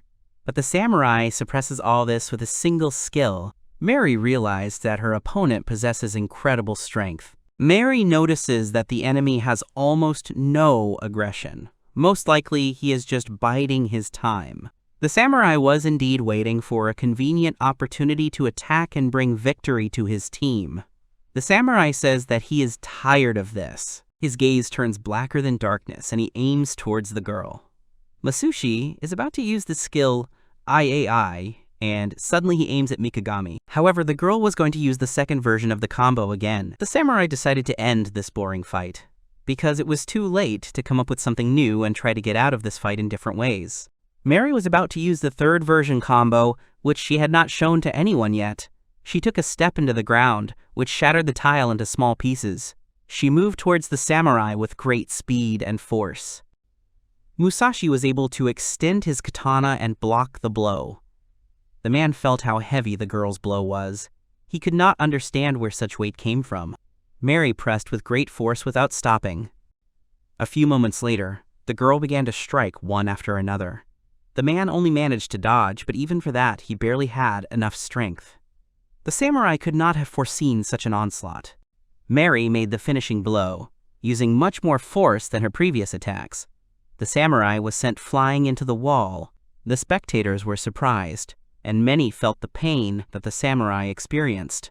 The presenter was surprised that Mary suddenly switched from defense to attack. Everyone noticed that something similar to smoke was rising from the girl. This strange substance looked like a white flame. Suzu was confused, because she did not understand how the girl was able to knock down Mr. Musashi. She believed that she simply had to bring victory to her team. The girl wants to ease the burden on the man and do some of the work for him. The girl turned towards Suzu. She ordered in a menacing voice not to touch her master. White flames were still coming from her, and her gaze did not bode well. The samurai was already lying on the floor of the ring, covered in wounds. However, Musashi stood up, wiping his wounds with his hand. He praised Mary for being able to hide such a trump card. He thought it was quite difficult to do. The man stands up and says that it is time to end this fight. He stands up as if he had not received any wounds, but his rage was almost at its limit. The samurai had only one goal. Mary wondered who this samurai was. Mikagami himself thought that it was sheer nonsense, because not a single person could go after such blows. The other servants of the guy thought that the samurai was a monster. Meanwhile, Musashi managed to withstand the third version of the girl. He is already preparing to deliver what seems to be the final blow. The man is preparing to attack, because the outcome of the fight in this ring depends on this attack. Sometime earlier, during training in the shelter, one of the servants notes that this happened with expectations. Training is good, of course, but the girls have no information about the enemy at all. Alice said that the enemy does not work for Zaid, so she could not find out anything. The other servants thought it was abnormal not to know who they were fighting against. Mikagami says that he is on a team with Mary and therefore is almost certain that there will be a suitable enemy. The guy is absolutely sure of his guesses because it simply cannot be otherwise. The boy thought that they would come across someone stronger than Mary and someone stronger and faster than him. The servant did not understand where her master got such confidence from. Mikagami answers and says that it is all because of the flames of purgatory. This skill stays on the ground. If you get hit by it, you can instantly finish off the ends. So the only way to survive is to have equipment or an artifact that blocks it. However, there is a combo that he showed in the fight with Mary. Mary will be even stronger in her performance, and opponents should have taken this into account. The only way to block the combo is to hit it with blocking equipment. One will run around in this gear and will have to focus on distracting the enemy. The other will be a stronger fighter than Mary with her first version of the combo. In that case, the first enemy should be on Mikagami, and Mary should fight the second one. The guy believes that with training, the servants will become even stronger, and their strategy is quite simple. The strategy was that if a person defeats their opponent, the opponent would join their partner.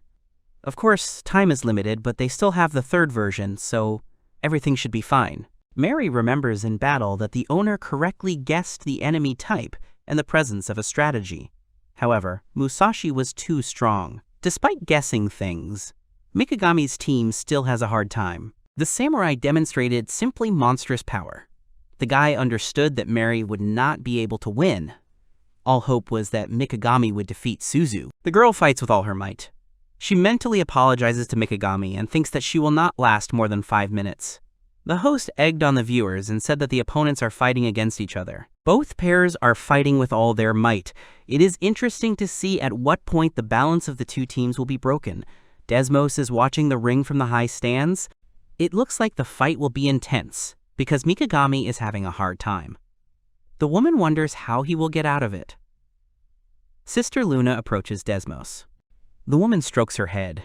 She says that her sister is still as charming as ever. In response, the girl lifts the skirt of her dress and sits down. She smiles and laughs.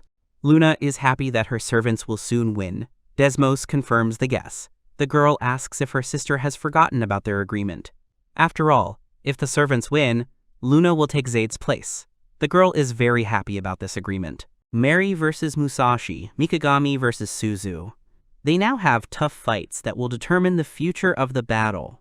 All the spectators are anticipating a fierce battle. Many have bet all their money in the hope of earning much more. Both battles are very fierce.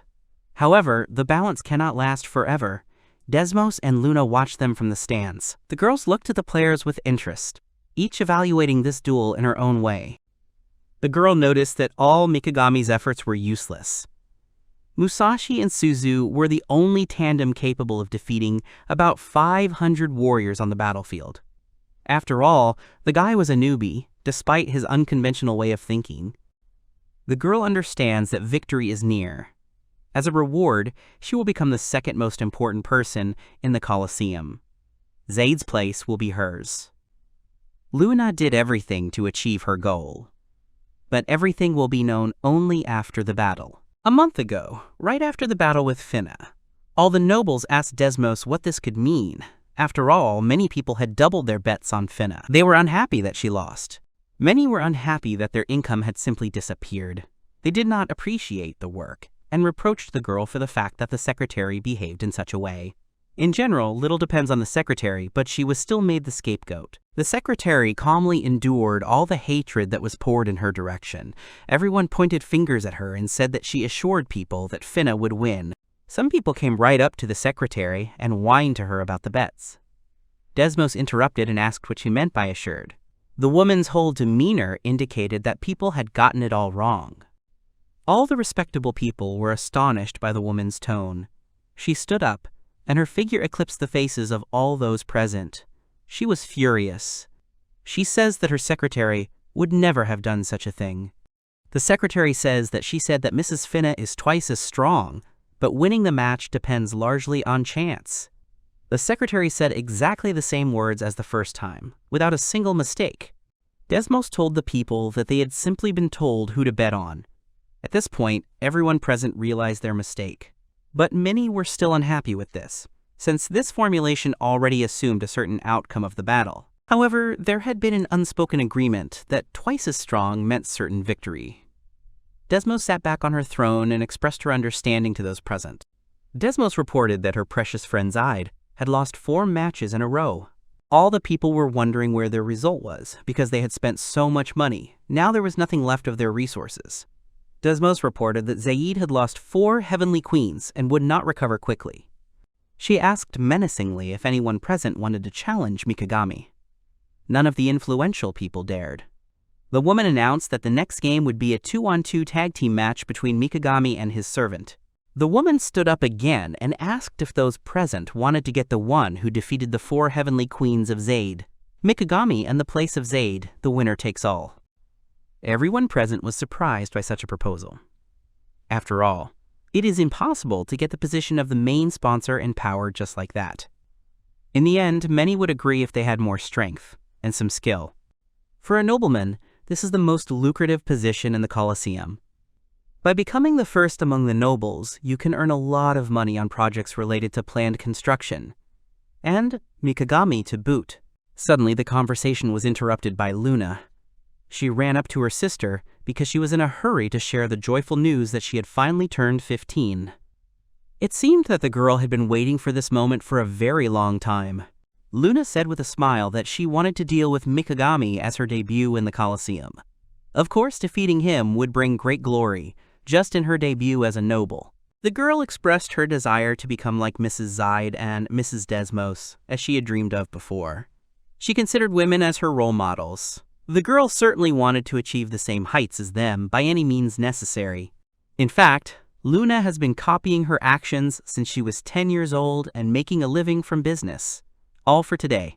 Now that she has come of age, it is time for her noble debut in the Coliseum. The girl was incredibly happy that at that moment the road to the throne was open for her for this.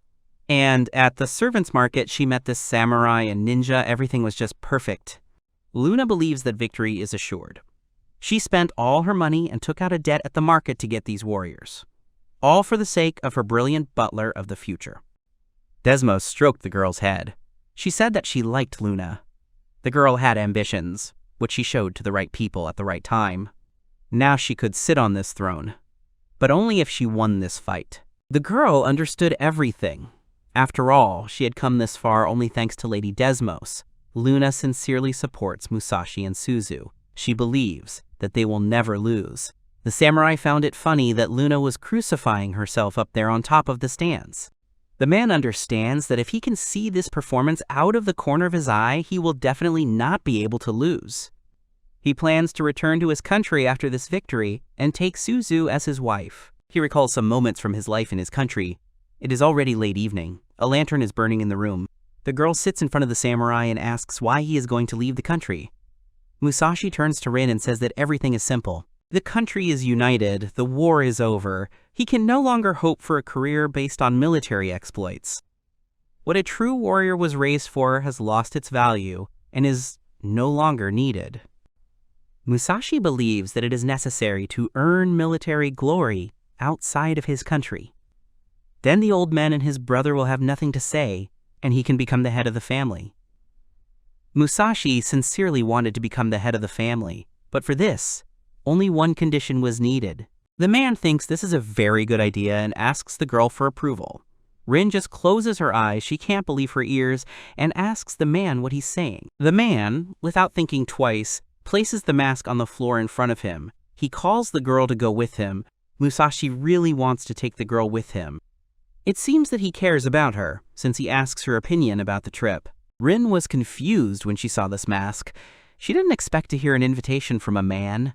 Musashi said that he had already thought up nicknames for them. That's when the girl became Suzu. The man decides to change his last name to Sasaki, just like in the Chronicles of the 100. The girl clutches her kimono dress and asks why the man chose her. Musashi explains that the girl has always been by his side. Here she bowed before him and decided to do as the man ordered. She was very glad in her heart that Musashi had chosen her, and now she was ready to go with him. In fact, Musashi is in love with Rin. However, he is not allowed to take Shinobi as a bride. However, if he excels in martial arts and becomes the head of the family, then this problem can be solved. The man decides that everyone should be convinced that this commander is capable of leaving 500 different soldiers without ears in one battle. Accordingly, the commander's future will be calm, as he wanted. Musashi fought for his desires and dreams, thinking about his future. He is going to make Mary his servant and give her to the old people of the family so that they will not complain. Musashi is driven by rage and an unconditional desire to achieve his goal. He believes that with this scenario, he will definitely be able to make Rin his bride. The man has wanted this for so long that now he simply has no right to stop. It seemed that at that moment, Musashi got his second wind. Suddenly, all the clones began to burn with bright flames. It turned out that Mikagami was striking Suzu's clones again. The audience immediately started screaming. They said that it was more interesting before, and they had already seen it.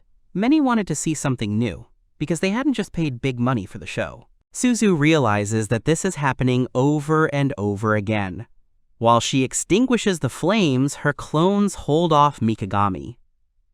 This was necessary in order to buy Musashi more time. The girl understands that Mr. Musashi will never lose a one-on-one fight. Time is definitely on their side. Suzu is only offended because she can't defeat this guy who insulted her master. The girl says that she can't lose now. She's going to continue the attack with her clones. They just have to strike back in the fight against the clones. And maybe then the outcome of the battle, which is very close to its limit, would be decided. The guy is sure that his strategy will work, but he is not sure that he wants to do it. He wonders if he will be able to forgive himself as a gamer and as a person later. The guy is distracted from his thoughts by the scream of Mary, who receives another wound. The boy thinks he's stupid. His cheap pride isn't worth the life of the woman he trusts.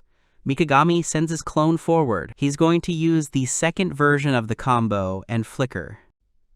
Suddenly, the boy uses a transition from defense to attack.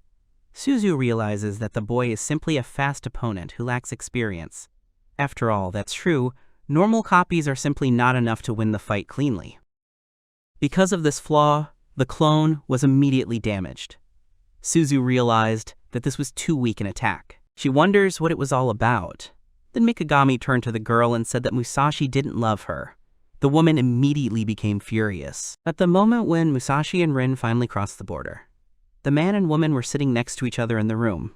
Musashi imagines his brother panicking right now. Rin pours a drink for the man. She says that at this distance, no one will catch them. Musashi was glad that they partially managed to get out of their country. All that was left was to accumulate military merits. The man drinks sip after sip. Suddenly, the girl stands in front of him and takes off her kimono. The man asks what the girl is doing.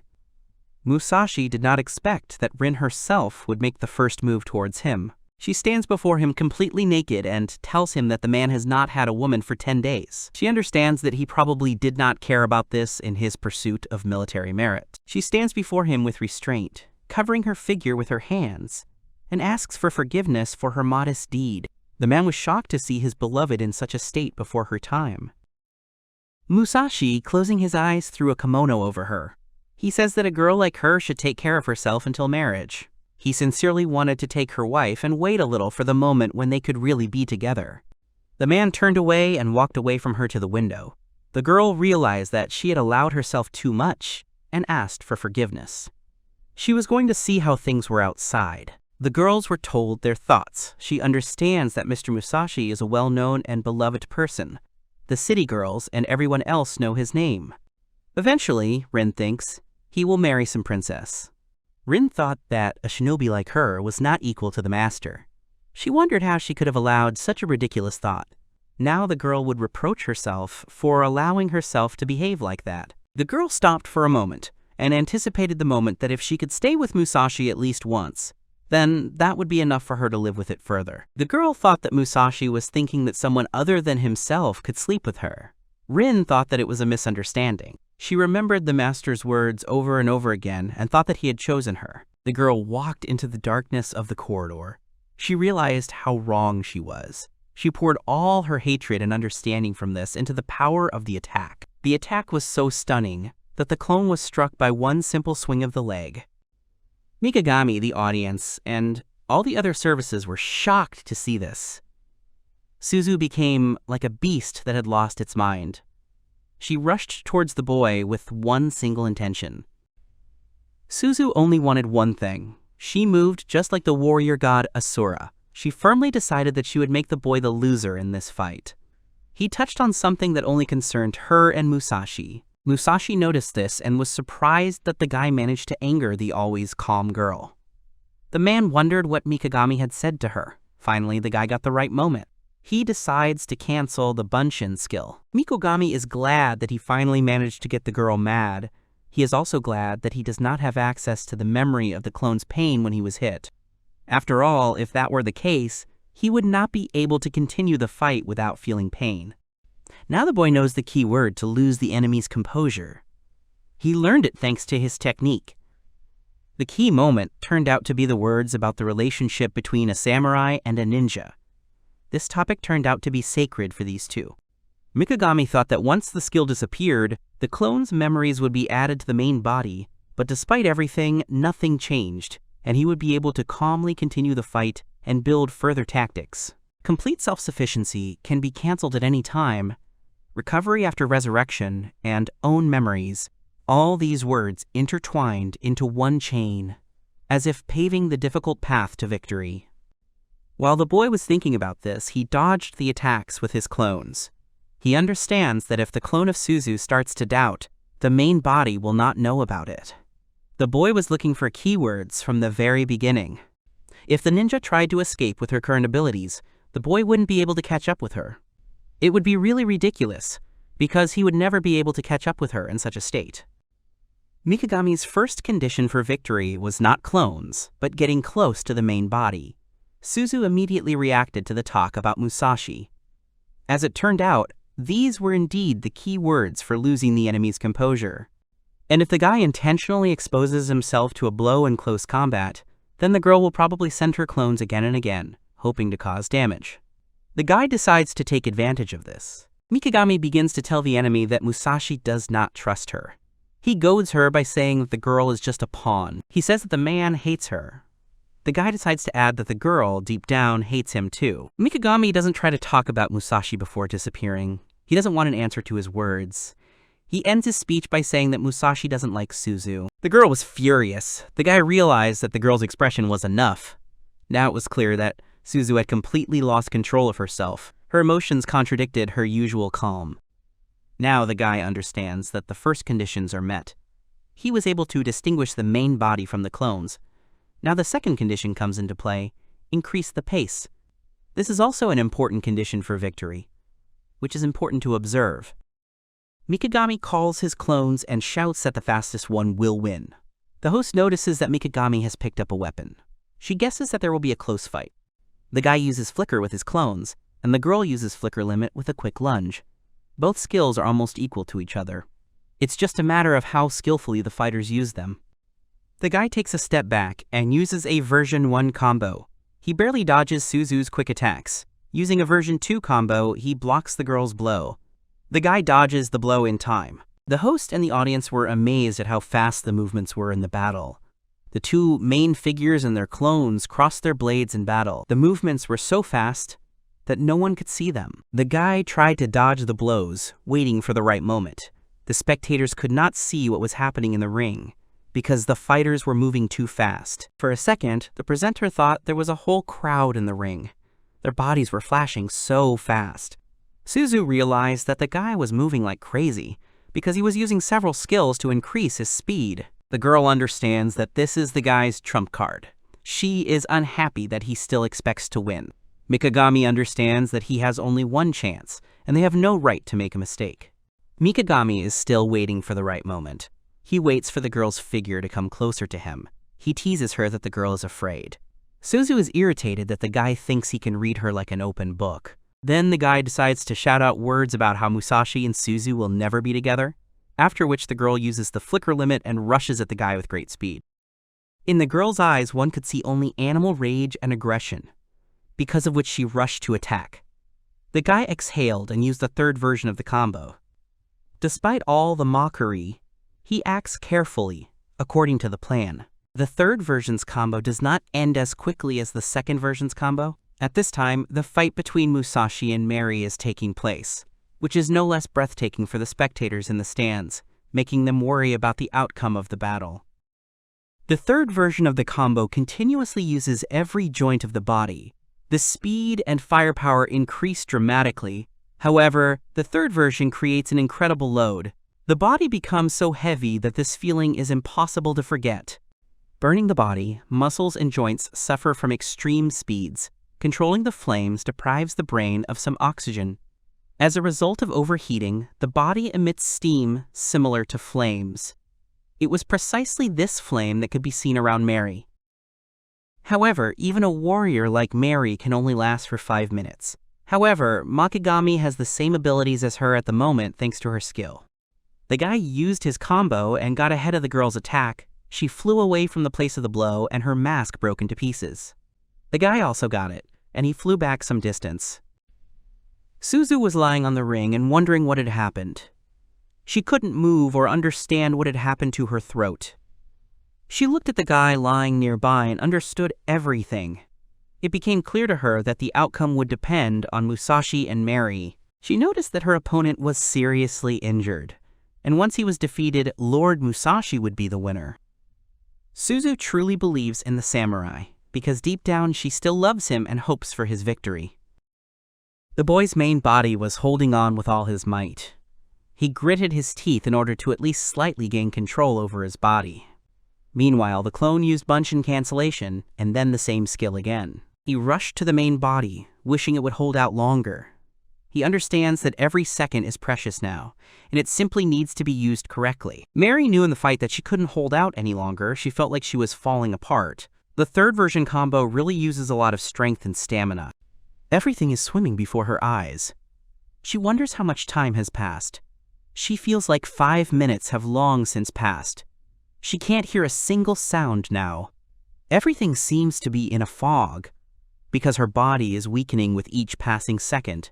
She saw the man swing and realized that another strong blow was waiting for her. The girl thought that she would not have time to reflect it. At this time, Mikagami runs to the girl and shouts her name. She feels that her master is finally here. The guy shouts that it's time for the fourth combo. He shoots fireballs towards the girl so that she can perform the trick. The girl cheers up and gathers some strength for the final dash.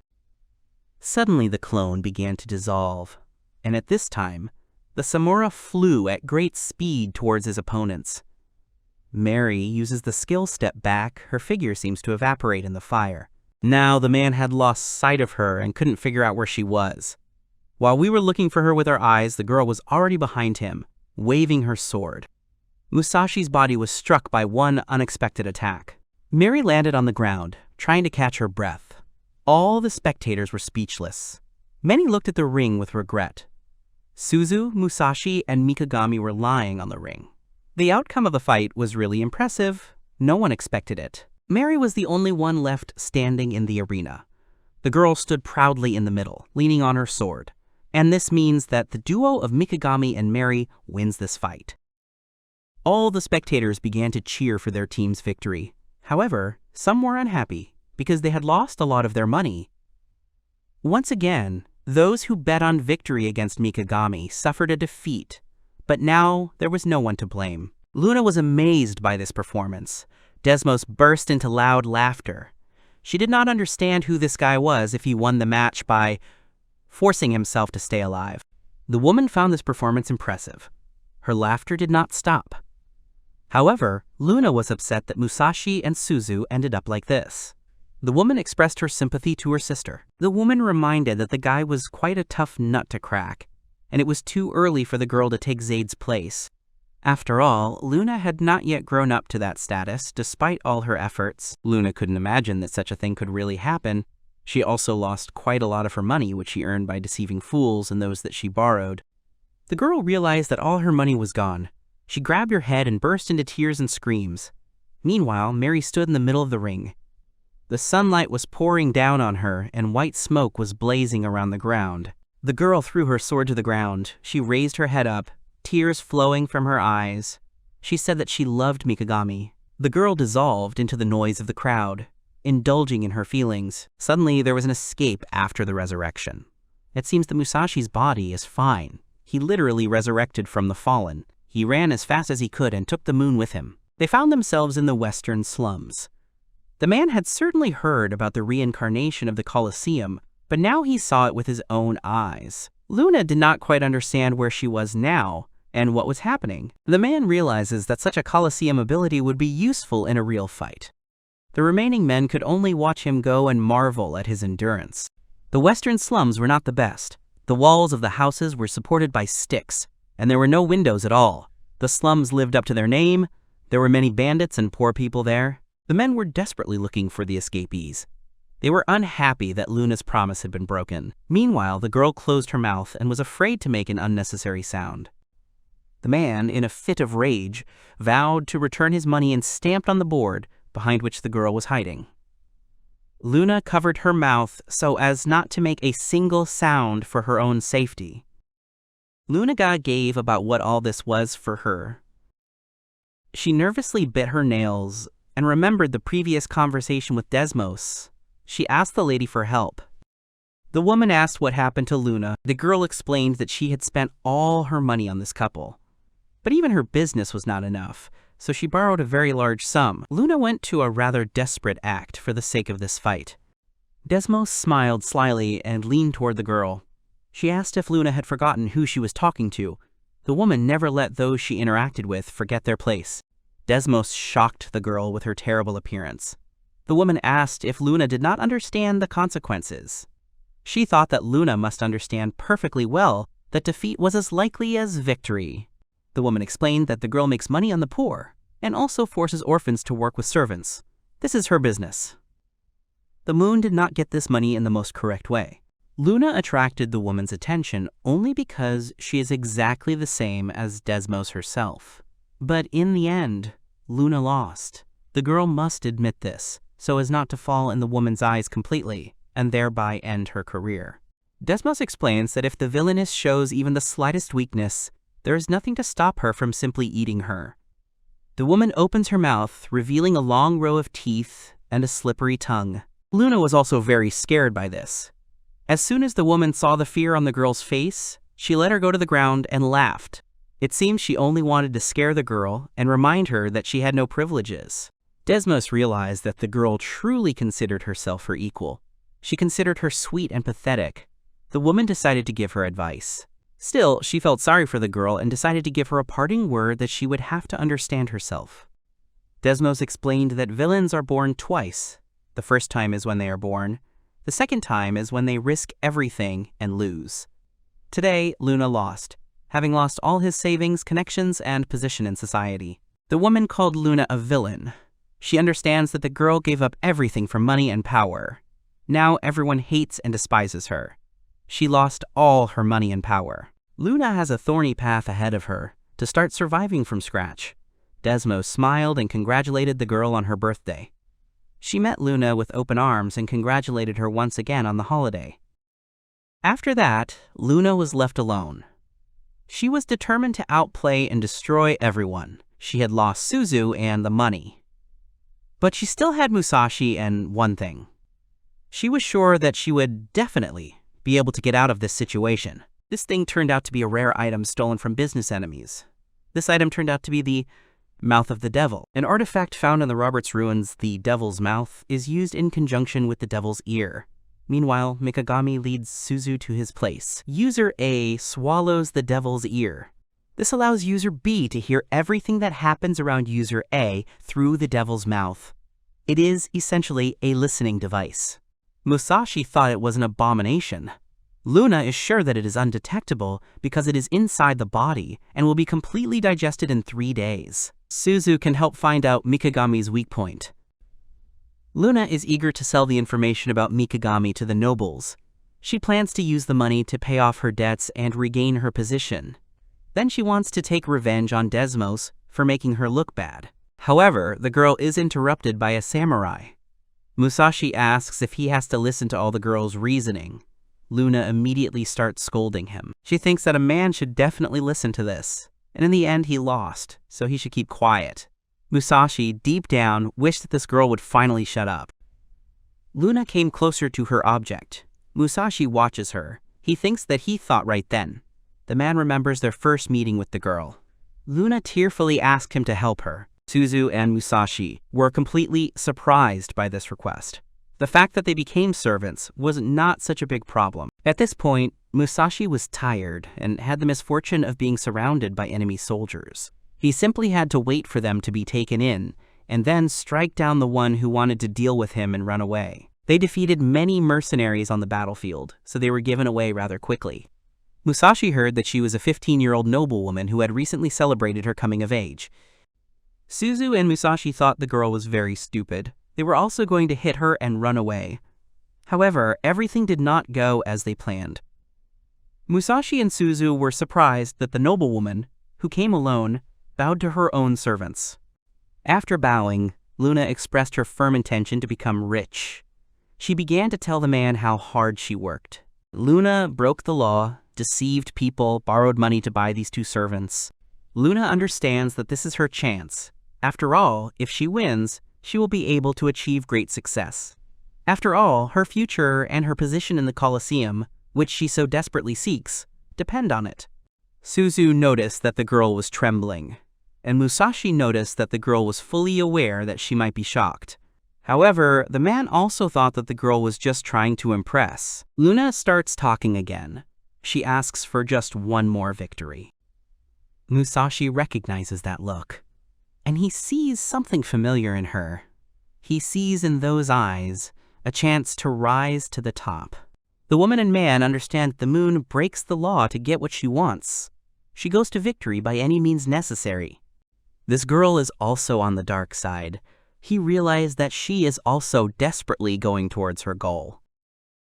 Musashi raised his head. He was unhappy that he couldn't be angry with the girl. He looked at Suzu, who just smiled sweetly. It seemed that she too was not against helping the girl achieve her goal. The man decided to help the girl just once. He promised to win just once. Luna was very happy then. Musashi remembers how he confidently said this. However, in the end, he lost. The man ruffles his hair. He turns to the girl and kneels before her. He reminds her that he is still her servant. He is finally ready to fulfill his duties and help Luna. Musashi strokes the girl's head. He admits that he doesn't like being a servant, but he will listen to the girl's orders. Meanwhile, Mikagami took Suzu to a separate room in the hotel room and left her. The guy is in no hurry at all. It had been about 10 minutes since the girl had been taken to this room. Suzu began to suspect that the boy was discussing something with his servants. Suzu thinks that for Mr. Musashi's sake and for the sake of the moon, she must find out as much information as possible. The girl called Mikagami and was suddenly surprised. After all, no matter what, she must somehow help Musashi. She saw a naked guy who opened the door to her room. The guy was in full combat readiness. It was obvious because this always happens after a fight, and Suzu knew it very well. The guy told the girl that there were clones of him in the next room, and he explained that they could be restored at any time, so there would be enough for everyone. In this way, he made it clear that it would be difficult to stop him this time. Suzu was surprised by this information and did not know what to expect from the guy next. Mikagami said that he would be with the girl for days and 3 nights. It seems that this time the guy is very serious and is not ready to retreat. Suzu grew up in a military society, so masculinity is her weak point. But she considered the guy's behavior quite impudent. And in general, the mentality in her country is completely different. Suzu wondered if that was even possible. She didn't understand why her heart was pounding so much, and assumed it was because of the potion. She pushed her thoughts away, and urged herself to always think of something else. The girl reminds herself to remember her goal, and she lured the guy. She is going to break his heart. She says that she is an unworthy servant of Mikagami, and asks to let her do everything in her power. Meanwhile, Luna and Musashi hear absolutely every word that Suzu and Mikagami say. The samurai can't stand it. Tears flow from his eyes. In the next room, something is happening that you don't need to know about. The samurai can't listen to it anymore. Luna knew it was a bad idea. The samurai even screamed when he heard Suzu's voice calling him to start his own business. The guy mentally thanks Zul because she convinced him a little earlier. Now Mikagami is going to act like a real villain. Meanwhile, after the match in the reception room, Zul was explaining one important thing to Mikagami. She realized that the guy won by taking advantage of the feelings that the girl suppressed in herself. However, now Mikagami felt awkward spending the night with someone who loved someone else. Zul smiled softly, but inside she was seething. She hadn't heard such nonsense for a long time. The girl asks why the man doesn't bring the knight with her if he has already won her over. He asks what the guy will do. Mikagami explains that maybe he should show a little tenderness, try to make it so that she feels good or something like that. After these words, Zul was finally convinced that she did not understand the ethics of this world. The girl asked him to raise his head. After the guy did so, she slapped him. Mikagami did not expect this. The girl explained that Zaid was an enemy she wanted to defeat. She asked the boy to imagine a situation where she had caught the enemy and was going to finish him off. And suddenly the enemy says that she runs an orphanage, and that after her defeat, the children will start to starve. The guy was surprised to hear this. Zul asks if she should forgive her, and explains that this is exactly what she is trying to do now. The girl understands that despite all efforts, for Suzu, the guy will be a villain who took advantage of her feelings. The girl believes that the guy needs to learn to be bad.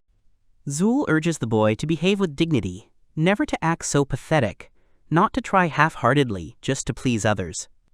Zul explains that otherwise Suzu will not be able to calmly hate the boy. Mikagami remembers these words and realizes that the girl is absolutely right.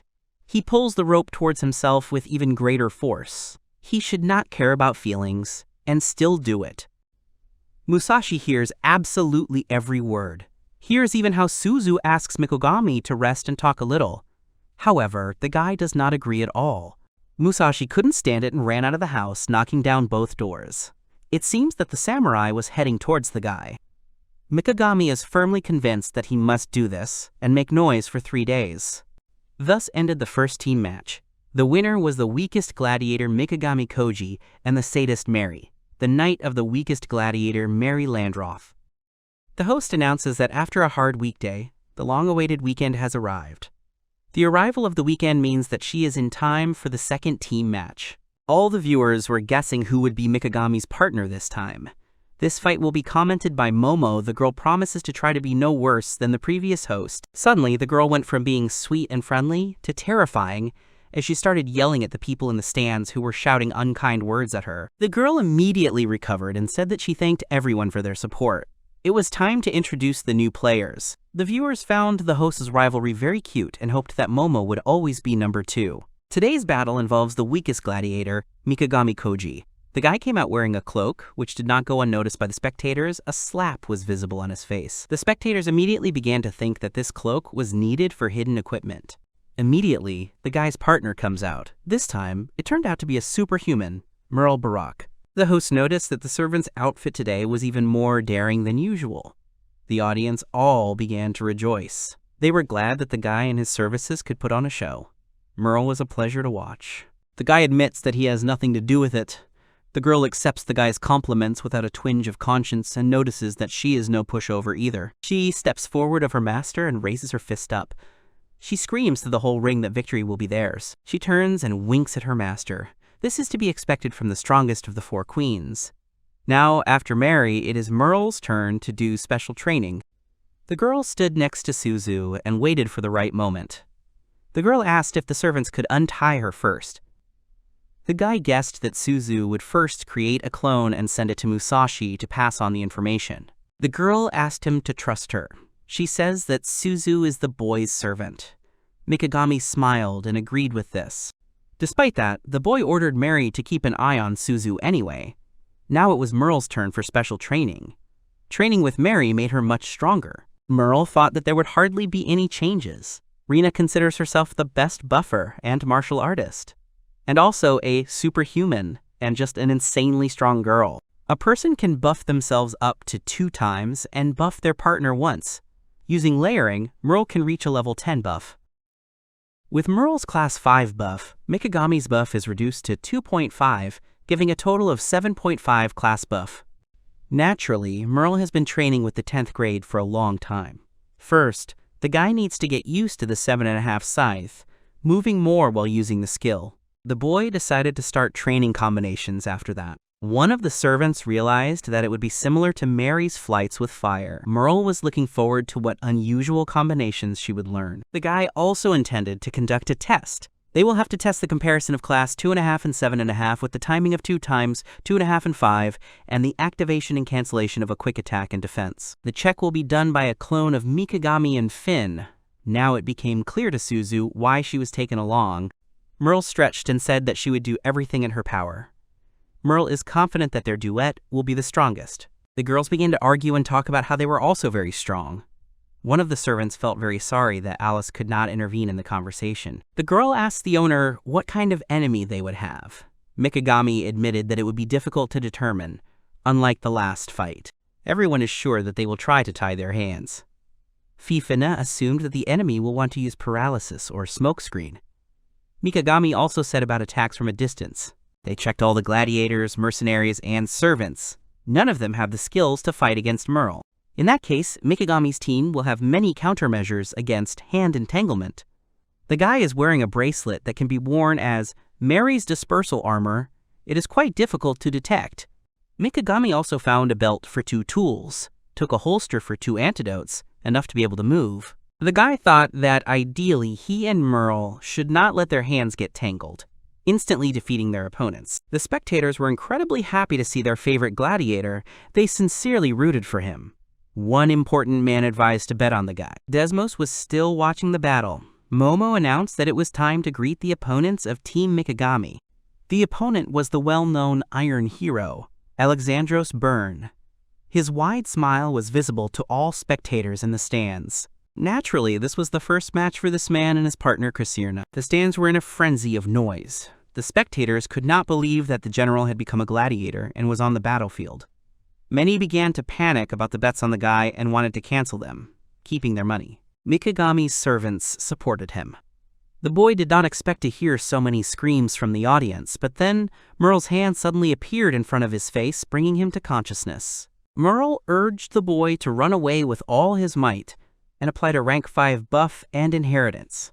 She told Mikagami that he did not approach the enemy. The audience, Momo and Mary, along with Alice, froze in place. Merle and Alexandros created a huge shockwave after colliding with each other. Desmos smiled contentedly as she watched the epic start. Mikagami's robe flew upward as Merle flew past him, landing on the ceiling of the barrier. The man noticed that the girl had a very good reaction. He was glad that his blow could be contained in human form. This is exactly what Alexandros expected from a superhuman. Mikagami was shocked to see the blue aura of a superhuman coming from the man. Mikagami noticed that Merle had tried on 3 types of rank 5 buffs. The girl spat to the side. She wondered what the military noble was doing in this ring.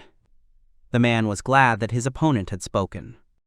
Surprisingly, the man was glad that Merle kept his human form and was going to conduct a dialogue. Mikagami realized that their situation was not the best.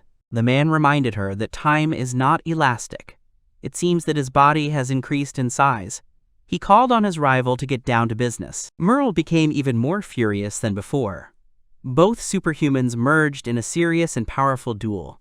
The host paid attention to this battle. It seemed that Alexandros was really enjoying the way the fight was going. Suddenly, Mikagami noticed what the opponent's partner was doing. Krisirna was actively restoring her partner's body.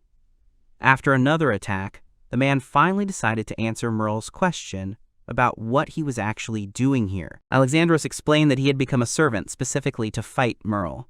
The audience was shocked by this revelation. The host was also in complete shock after these words. Merle thought that the enemy's words were complete nonsense. She thought that the former general and head of a great noble family was not in a position to become a servant like she did. The man laughed and said that he had another reason, which became the main one. He reminded that he and Merle have known each other for a long time and well. Alec clarifies with the girl that she dreamed of doing one thing at least once. This thing turned out to be a duel on equal terms. Merle and Alec smiled slyly. After these words, they rushed into battle again, attacking each other. Momo apologizes for not being able to keep track of the fighters, but she's not sure she can be heard over the noise in the stands. Alec expected Mikagami to listen to Merle and not engage in combat with the superhuman. He told Merle that Chris was constantly healing him. That was the reason why Mikagami would now try to deal with Alec's partner. Alec launched a powerful attack at Merle. He wondered when the opponents would realize that they had no chance. Meanwhile, Mikagami screamed and tried to break the shield that Chris was standing behind. The guy wonders what kind of protection this is. It shouldn't have been anything out of the ordinary. It's a normal full protection skill. Mikagami can't understand why the shield is so strong if he can't break it even with the 7.5 buff. This blow didn't even crack the defense, but only slightly frightened Chris. The guy realized that Alec's partner had 2 skills, full defense and level 4 healing. Mikagami copied the healing and was going to use it on Merle. However, his copy only has a 2nd class. Merle still holds up, but the damage is building up due to the difference in healing class. If Mikagami could copy the 5th class buff, then his buff would reach 10th class, and the barrier could be destroyed. But the boy can't copy Alec's skill. The man knows how the copy skill works, so he completely ignores Mikagami. If the target has no hostile intent and avoids contact, then the copying will not work, as it will not consider him an enemy. Then Mikagami decides to direct it at Alec. That's when the skill should work. However, he came to his senses in time and realized that this could not be done. At this level, even a class 7.5 will break through like paper. One hit is enough for him to defeat Mikagami, and he didn't even have time to do anything. Besides, defeating a healer is also pointless, because that way the guy can lose his recovery. However, after defeating her, he will be able to switch to the man, and his fight with Merle will be one-on-one. Mikagami is not even sure that he will be able to heal himself at the last moment. But fighting without healing is even worse. The guy doesn't find the situation the best. He understands that Merle has to fight with Alec, but the guy didn't expect that at all. Who knew that the former Lord General would appear in the Coliseum as a servant? It's impossible to even predict. Mikagami wonders what to do. After all he has left is equipment and medicine. She wonders if there is a way to pull out of this match.